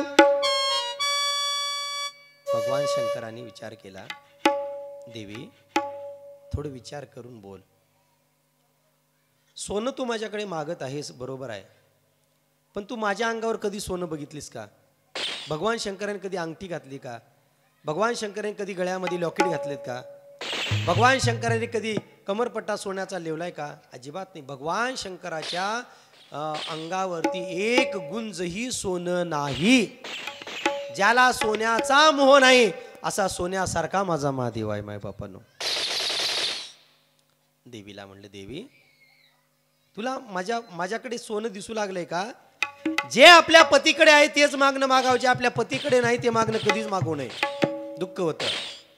शेवटी तिनं सांगितले देवा काही करा पण मला सोन्याचं घर बांधून द्या. भगवान शंकरांना प्रश्न पडला, आणि भगवंतानी काय युक्ती केली. आपल्या उजव्या पायाच्या अंगठ्यावरती एक बेलाचं पान पडलेलं होतं. ते बेलाचं पान घेतलं, आणि भगवान शंकराने त्या बेलाच्या पानाला एक खुर्ची द्यावर खुर्ची. ओ गुरुदेव तुम्हारे जय जय हो. गुरुदेव तुम्हारी जय जय हो. गुरुदेव तुम्हारी जय जय हो. गुरुदेव तुम्हारी जय जय हो. गुरुदेव तुम्हारे जय जय हो. गुरुदेव तुम्हारी जय जय. वरी बसवा नाही तर बसवा. गुरुदेव तुम्हारी जय जय हो. गुरुदेव तुम्हारी जय जय हो. भोलेनाथ तुम्हारी जय जय हो.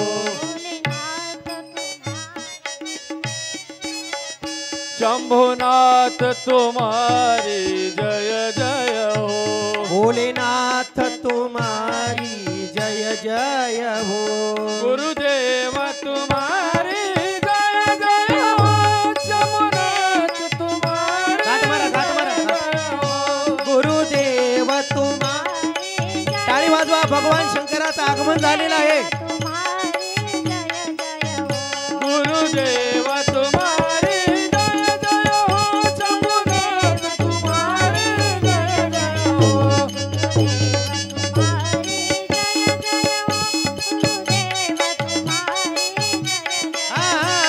गुरुदेव तुम्हारी जय जय हो.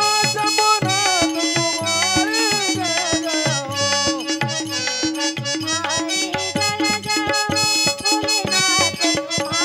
हुबेहूब खरंच भगवान शंकरासारखं ते दिसू लागले आहेत. त्यांना तयार करणाऱ्यांनाही आणि तयार होणाऱ्यासाठी दोघांसाठी टाळ्या वाजवा.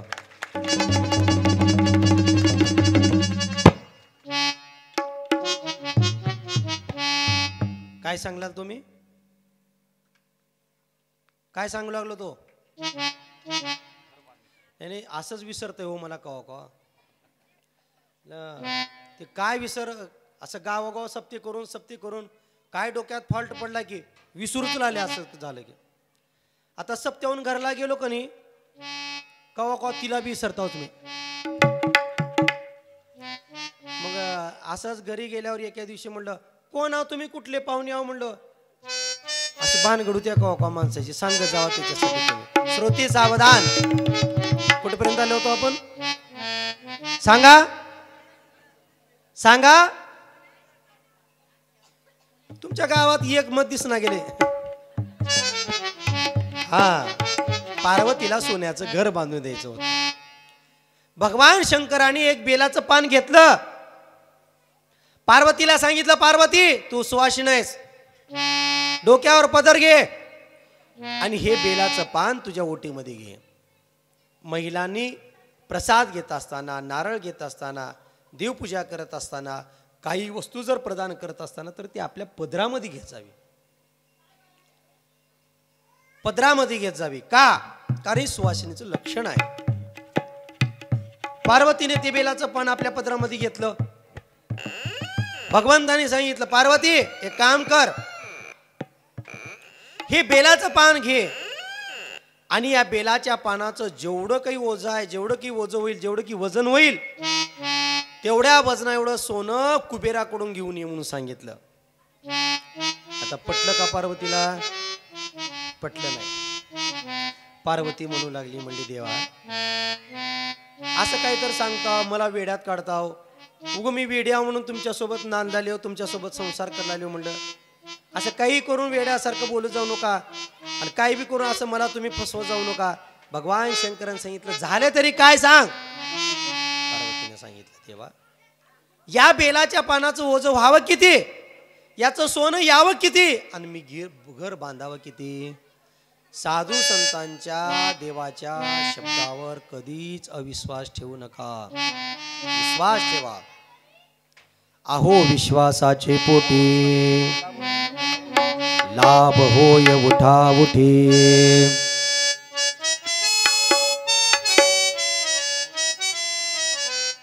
हो विश्वासाच्या पोटी ओटी. अहो विश्वासाच्या पोटी लाभ हो ओटा ओटी. अहो विश्वासाच्या पोटी लाभ होय उठा उठी. अहो विश्वासाच्या पोटी लाभ होय उठा उठी. अहो विश्वासाच्या पोटी लाभ होय उठा उठी. अहो विश्वासाच्या पोटी लाभ होय उठा उठी. बोला बोला. विश्वासाच्या पोटी लाभ होय उठा उठी. अहो विश्वासाच्या पोटी लाभ होय उठा उठी. हा, वा वा.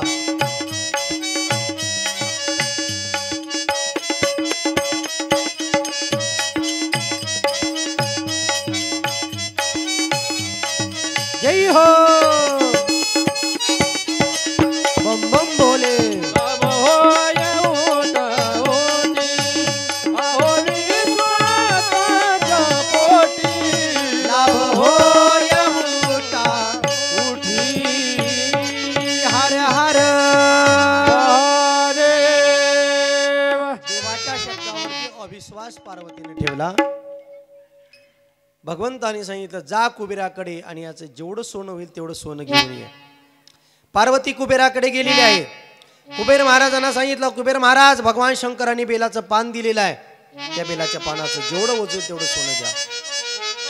कुबेराची सगळी संपत्ती एका पारड्यामध्ये ठेवण्यात आली आणि बेलाचं पान एका पारड्यामध्ये ठेवण्यात आलं. किंचितही बेलाचं पान उचलत नाही एवढं सामर्थ्य बेलाच्या पानाचं आहे मायबापानो. पुढे कथा अशी आहे, ते बेलाचं तेवढं सोनं पार्वतीनं घेऊन आलं. सुंदर अशा प्रकारचं सोन्याचं घर तिनं बांधलं. आता सोन्याचं घर बांधल्यानंतर वास्तुशांती करावी लागते. होय स्वामीजी, बरोबर आहे, वास्तुशांती करावी लागते. मला सांगा, वास्तुशांती का करावी लागते? आहे का उत्तर कुणाकडे? वास्तुशांतीची पूजा का करावी लागते? कारण वास्तुशांतीची पूजा करण्याच्या पाठीमागं कारण आहे, आम्ही घर बांधत असताना पूर्वी तिथं कुणाचं तरी घर असतं, सर्पा मुंगसाचं असतं, उंदरा घुशींचं घर असतं, किड्या मुंग्याचं घर असतं, आणि आपण ते घर बांधत असताना आपण त्यांचं घर मोडलं जातं. आणि ते मोडत असताना त्यांचा आपल्याला तळतळाट लागू नये, त्यांचा श्राप लागू नये म्हणून आम्ही केलेल्या वास्तूचं पूजन आम्हाला करावं लागतं. म्हणून ती वास्तुशांतीची पूजा आहे. आता वास्तुशांती एवढी भयानक करण्यात आली कारण सोन्याचं घर पार्वतीनं बांधलेलं होतं. आता साधा आपण सिमेंट वाळूचं घर बांधलो तर विचार करतो आणि बायका म्हणतात आपल्या पतीला, अहो चांगले स्वामी बोलवा बघा, पूजेला चांगले स्वामी बोलवा. आम्ही 25 लाख 50 लाखाचं घर बांधले आणि स्वामीला 50,000 दक्षिणा देण्यात आली तर आली, कुणी देत नाही म्हणा तेवढी. पण चांगला स्वामी आणा आणि चांगल्या प्रकारची पूजा करा. मग आता भगवान शंकरांनी विचार केला, त्या काळामध्ये सगळ्यात पंडित शास्त्रात कोण आहे? 4 वेद 6 शास्त्र 18 पुराण ज्याला मुखदगत आहेत, असा कोण असा विद्वान आहे? त्या काळामध्ये एकच विद्वान होता, मागेही झाला नाही, सध्याही नाही आणि भविष्यामध्येही होणार नाही. असा विद्वान जर कोण असेल तर त्याचं रावण आहे मायबापानं. जे शिव तांडव स्तोत्र ज्यांनी लिहिले, किती भयानक तांडव स्तोत्र त्यांनी लिहिलेले आहेत. रुद्राचं पठण त्याने केले, रुद्र लिहिलेले आहेत. रावण आणि भगवान शंकर प्रसन्न होत नाहीत म्हणून एकेका वेळेला त्यांनी नेत्र कमल वाहिलेले, शिर कमल वाहिलेले आहेत. तुम्ही आम्ही वाहून काय वाहतोय? देवाने दिलेलेच बेलाचे पानं, देवाने दिलेलेच फुलं बेल वाहतोय, देवाचंच वाहतोय. पण रावणाने स्वतः आपलं मुंडकं कापून भगवान शंकराच्या पिंडीवरती वाहिलेले. एवढी कठोर तपसाधना रावणाने केलेली आहे. म्हणून त्याला नाव आहे महान शिवभक्त. जगामध्ये त्याच्यासारखा बलाढ्य शिवभक्त कधीच झाला नाही, पुढे होणार नाही. त्या रावणाला पाचारण करण्यात आलं. आता रावणाने ती अशी पूजा केली, माझा देव आधीच भोळा आहे हो. भोळ्या शंकराला त्याच्या पूजेचं प्रसन्नता वाटली आणि भगवान शंकरांनी रावणाला विचारलं, म्हणले, रावण महाराज, मी तुमच्या पूजेवर प्रसन्न झालेलो आहे, मागा काय मागायचं आहे? आता हे विद्वान होता, हुशार होता रावण. रावणाने विचार केला, लय मोठी संधी आल्या म्हणला, एवढं मोठं घर आपल्याला जन्मभर बी पूजा केलं तर बांधणं होत नाही म्हणला. किती पिसा गोळा करावं, किती किडलेल्या खोबरान खारक गोळा करावं म्हणला त्यानं, आणि किती बी गोळा केलं तर असलं घर बांधणं होत नाही. भगवान भोलेनाथ प्रसन्न झाले म्हणला, भोळा देवा म्हणला, याला फसवा म्हणला रावणानं. आणि रावणानं विचार मागडला पुढला न करता भगवान शंकराला सांगितलं, देवा तुम्ही देणार का? हो देणार. त्यावेळेला रावणानं सांगितलं, जी सोन्याचं घर तुम्ही तुमच्या बायकोसाठी बांधलेलं आहे, ती बायको सहित मला सोन्याची लंका देऊन टाका. आता भगवान शंकरानं काही विचार केला का? मागला पुढला विचार केला नाही. तथा काय म्हणावे तुम्हाला, काय म्हणावे तुम्हाला, काय म्हणावे तुम्हाला, काय म्हणावे तुम्हाला, काय म्हणावे तुम्हाला, काय म्हणावे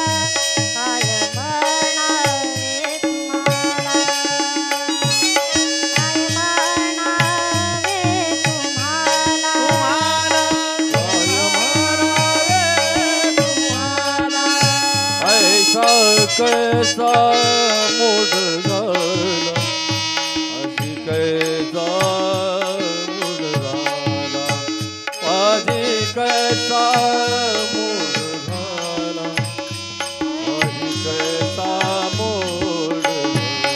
बोला काय म्हणावे तुम्हाला, काय म्हणावे तुम्हाला, काय म्हणावे तुम्हाला, काय म्हणावे तुम्हाला. हर हर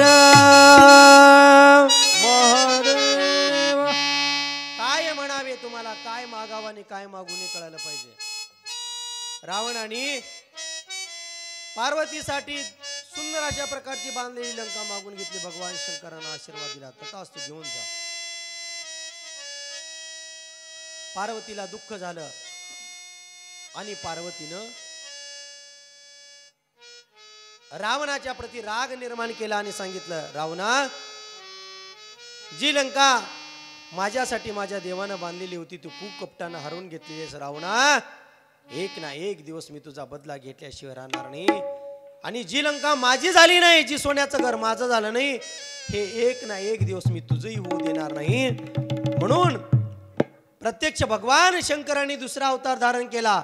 ध्वजस्तंभावरी वानरू, प्रत्यक्ष चहा शंकरू.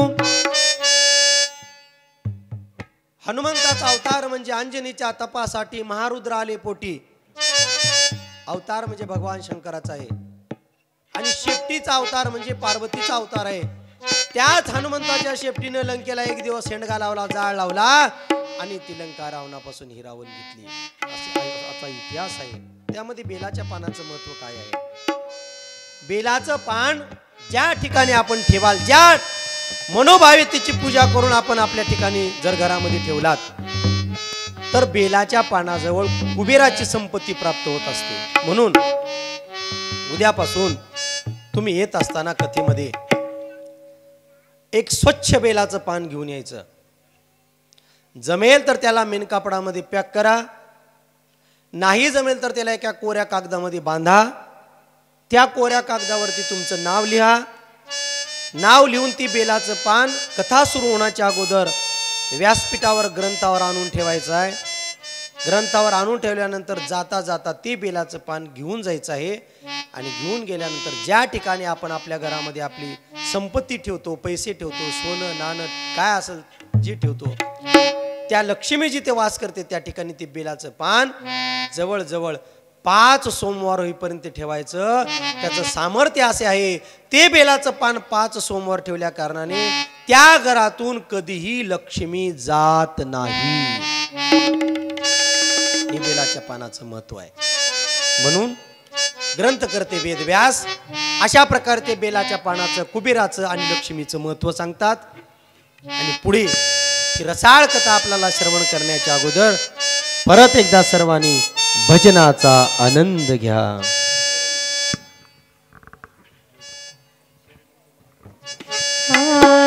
शरण तुम्हा गुरुराया, गुरुराया देवा, शरण तुम्हा गुरुराया. शरण तुम्हा गुरुराया, गुरुराया देवा. टाळी वाजवा सर्वांनी, 2 मिनिट. गुरुराया.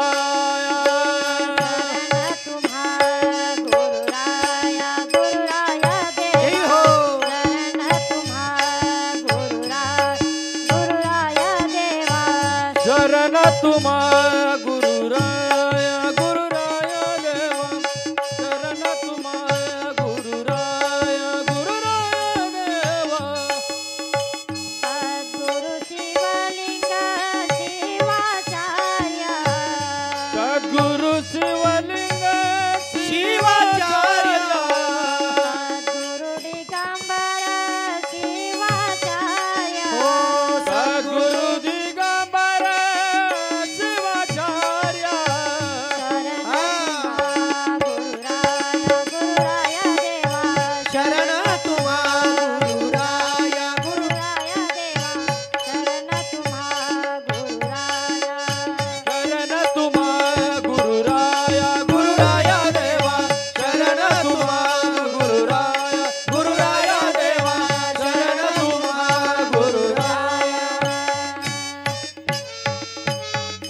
हर महादेव. आणि अशा प्रकारे महर्षी नारद आला. पश्चाताप झाल्या कारणाने ब्रह्मदेव नारदाला शिवकथा सांगायला सुरुवात केलेली आहे. परंपरा कुठून कुठपर्यंत आली बघा. मी पहिल्या दिवशी तुम्हाला सांगितलेलं आहे. भगवान शंकरांनी पार्वतीला सांगितलं, नंदीने ते मनुला सांगितलं, मनुने सूर्याला सांगितलं, सूर्यापासून ते नैमिषारण्यामध्ये सूत सनकादिकापर्यंत कथा आली. आणि तिथून पुढे नारदाच्या पापाचं प्रायश्चित्त करण्यासाठी ब्रह्मदेव आणि नारदापर्यंत ही कथा येऊन पोहोचलेली आहे. आता आजपासून नारद आणि ब्रह्मदेवाचा हा संवाद सुरू झालेला आहे. ब्रह्मदेव कमलासनावर आसनस्थ झालेले आहेत. नारद आपापल्या आसनावर आसनस्थ झालेला आहे. दोघांनी आपापल्या कपावरती विभूती लावून घेतलेली आहे. अंगावरती रुद्राक्ष धारण केलेले आहेत. आणि दोघंही देव होऊनी देवा भजिजे, देवाचे अलंकार अंगावरती प्राप्त करून आता ब्रह्मदेवाला नारद या मृत्यू लोकातील या शिवकथेतील पहिला प्रश्न विचारत आहे.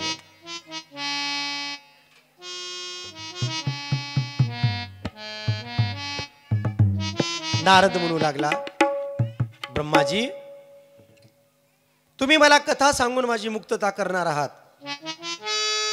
पण तेवढ्यामध्ये झालं असं, स्वर्ग लोकातील काही देवलोक आलेले आहेत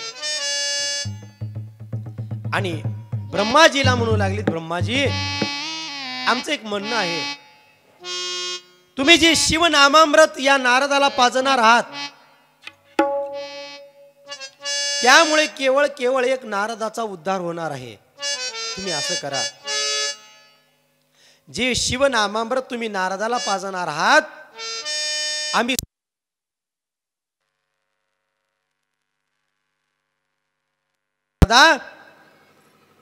हे नामामृत हे अमृत तू घे आणि या शिवनामामृताचा आनंद आम्हाला घेऊ दे. असं झालं होतं. ज्या वेळेला शुक परीक्षिताला भागवत सांगायला निघालेले होते, कारण तक्षक नावाचा सर्प चावून त्याला 7 दिवसामध्ये त्याची मृत्यू होणार होती आणि त्याला भागवत कथा सांगायला आरंभ केला.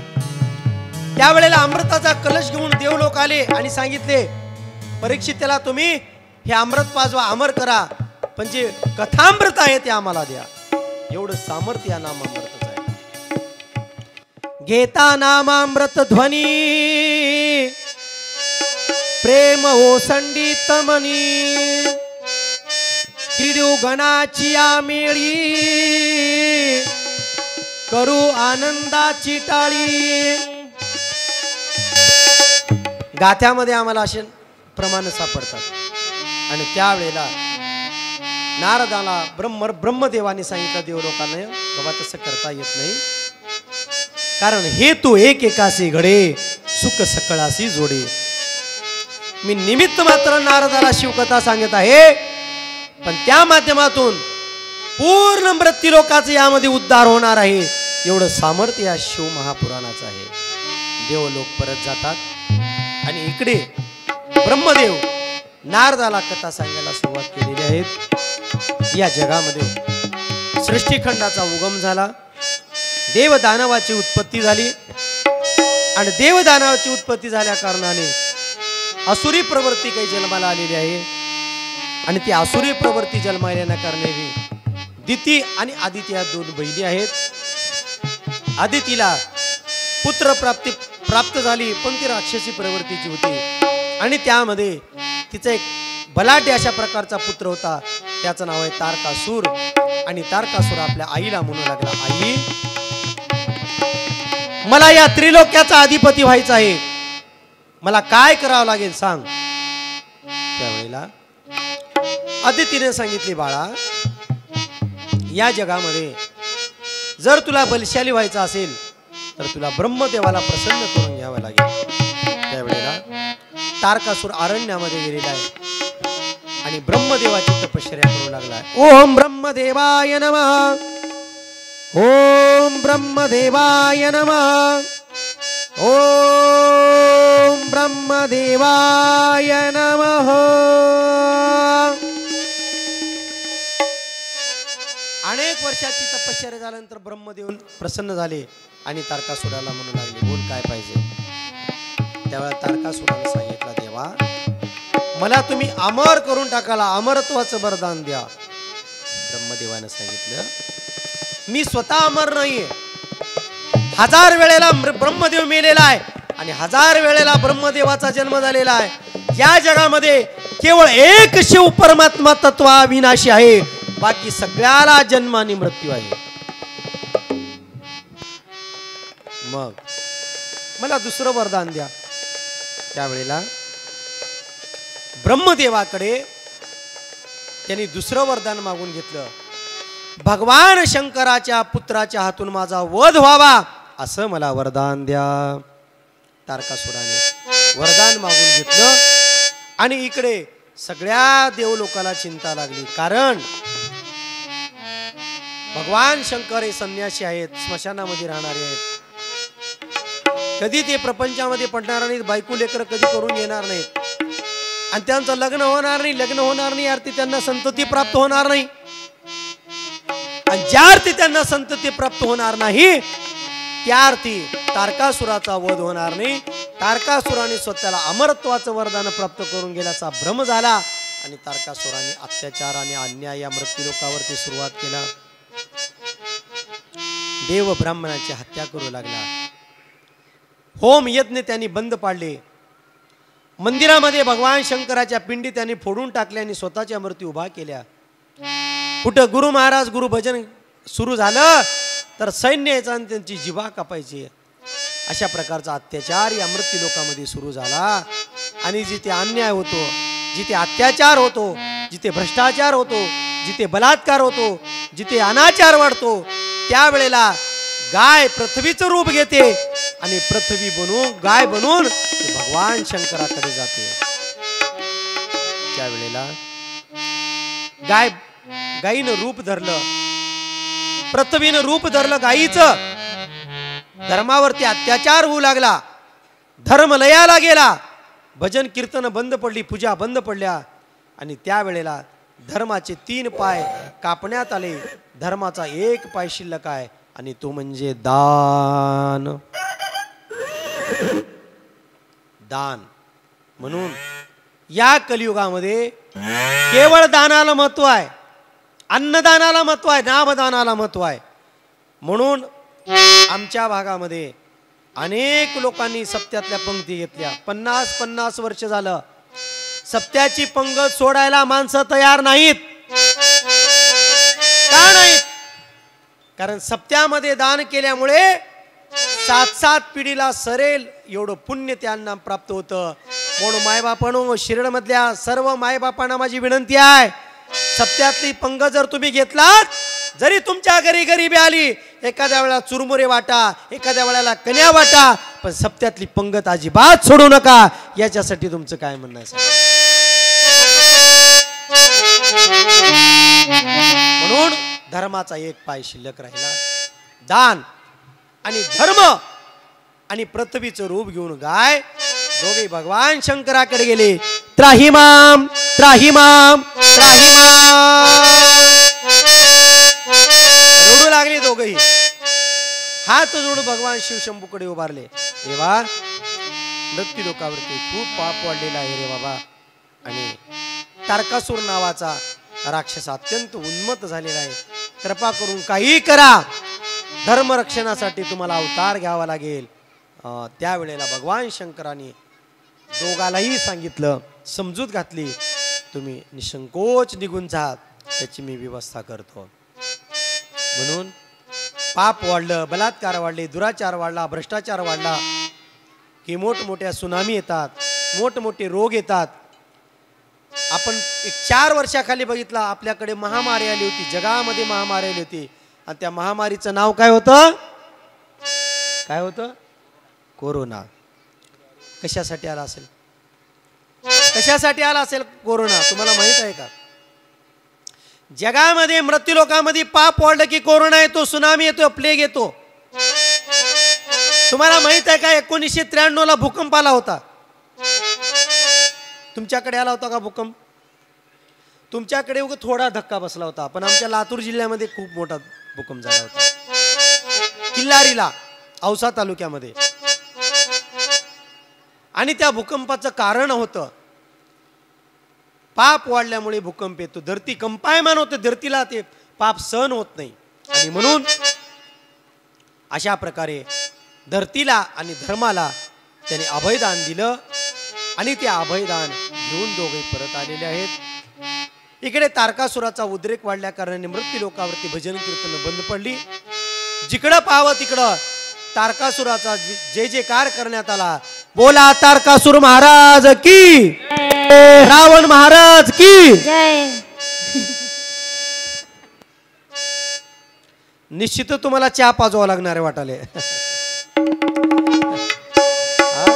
आणि म्हणून आता ब्रह्मदेव नारदाला सांगत आहेत, नारदा मी अशा प्रकारे तुला तारकासुराचं चरित्र सांगितलेलं आहे.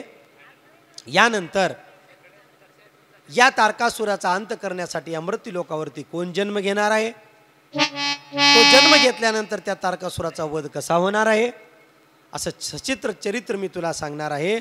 त्या अगोदर आपल्याला कालच्या प्रमाणे एकदा सर्वांनी उठून भजनाचा पावलाचा आनंद घ्यायचा आहे. या ठिकाणी आमचे उत्कृष्ट मृदंगाचार्य, मूर्ती लहानपण कीर्ती महान असे आमचे ओमकार स्वामी यांची आई या ठिकाणी आलेली आहे. मी रात्रीच म्हणलं, सुंदर असे प्रमाण म्हणल्यामुळं मी विचारलं त्यांना कोण आहे त्या मावशी, त्यांना आजही कथेसाठी बोलून घ्या. तेवढ्याला आमच्या नामदेव महाराजांनी सांगितलं आपला ओमकार आहे, त्यांची ती आई आहे.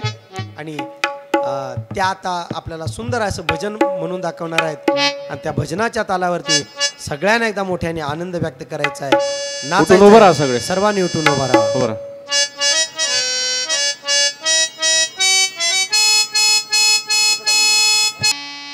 कपिला धरला गेले होते काल काल ग. कपिला धरला गेले होते काल काल ग. माझ्या मनमताचे पाहिले मी द्वार ग.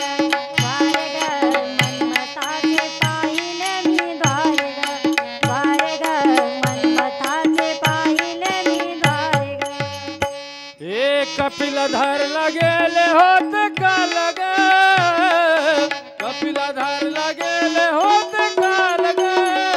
माझ्या मनमताचे पाहिले मी द्वार. गोल गोल रिंगण करा, गोल रिंगण माझ्या मोठं. मनमताचे पाहिले मी द्वार ग. चला चला, ज्यांना रिंगणामध्ये येऊन पावलं खेळायचं त्याने मध्ये या. कपिला धरला गेले होते काल काल ग. कपिला धरला गेले होते काल काल ग. माझ्या मनमताचे पाहिले मी द्वार ग. द्वार ग मनमताचे पाहिले मी द्वार ग. द्वार ग. कपिला धरला गेले होते काल ग. कपिला धरला गेले होते काल ग. माझ्या मनमताचे पाहिले मी द्वार ग. पाहिले माझ्या मनमताचे पाहिले मी द्वार ग. कपिला धारी भरला बाजार. कपिला धारी. कपिला धारी भरला बाजार. जय हो. कपिला ताली बजाव, ताली बजाव सबजण. भरला बाजार. भस्माचा सौदा केला फार फार ग. भस्माचा सौदा केला फार फार ग. हो. माझ्या मनमताचे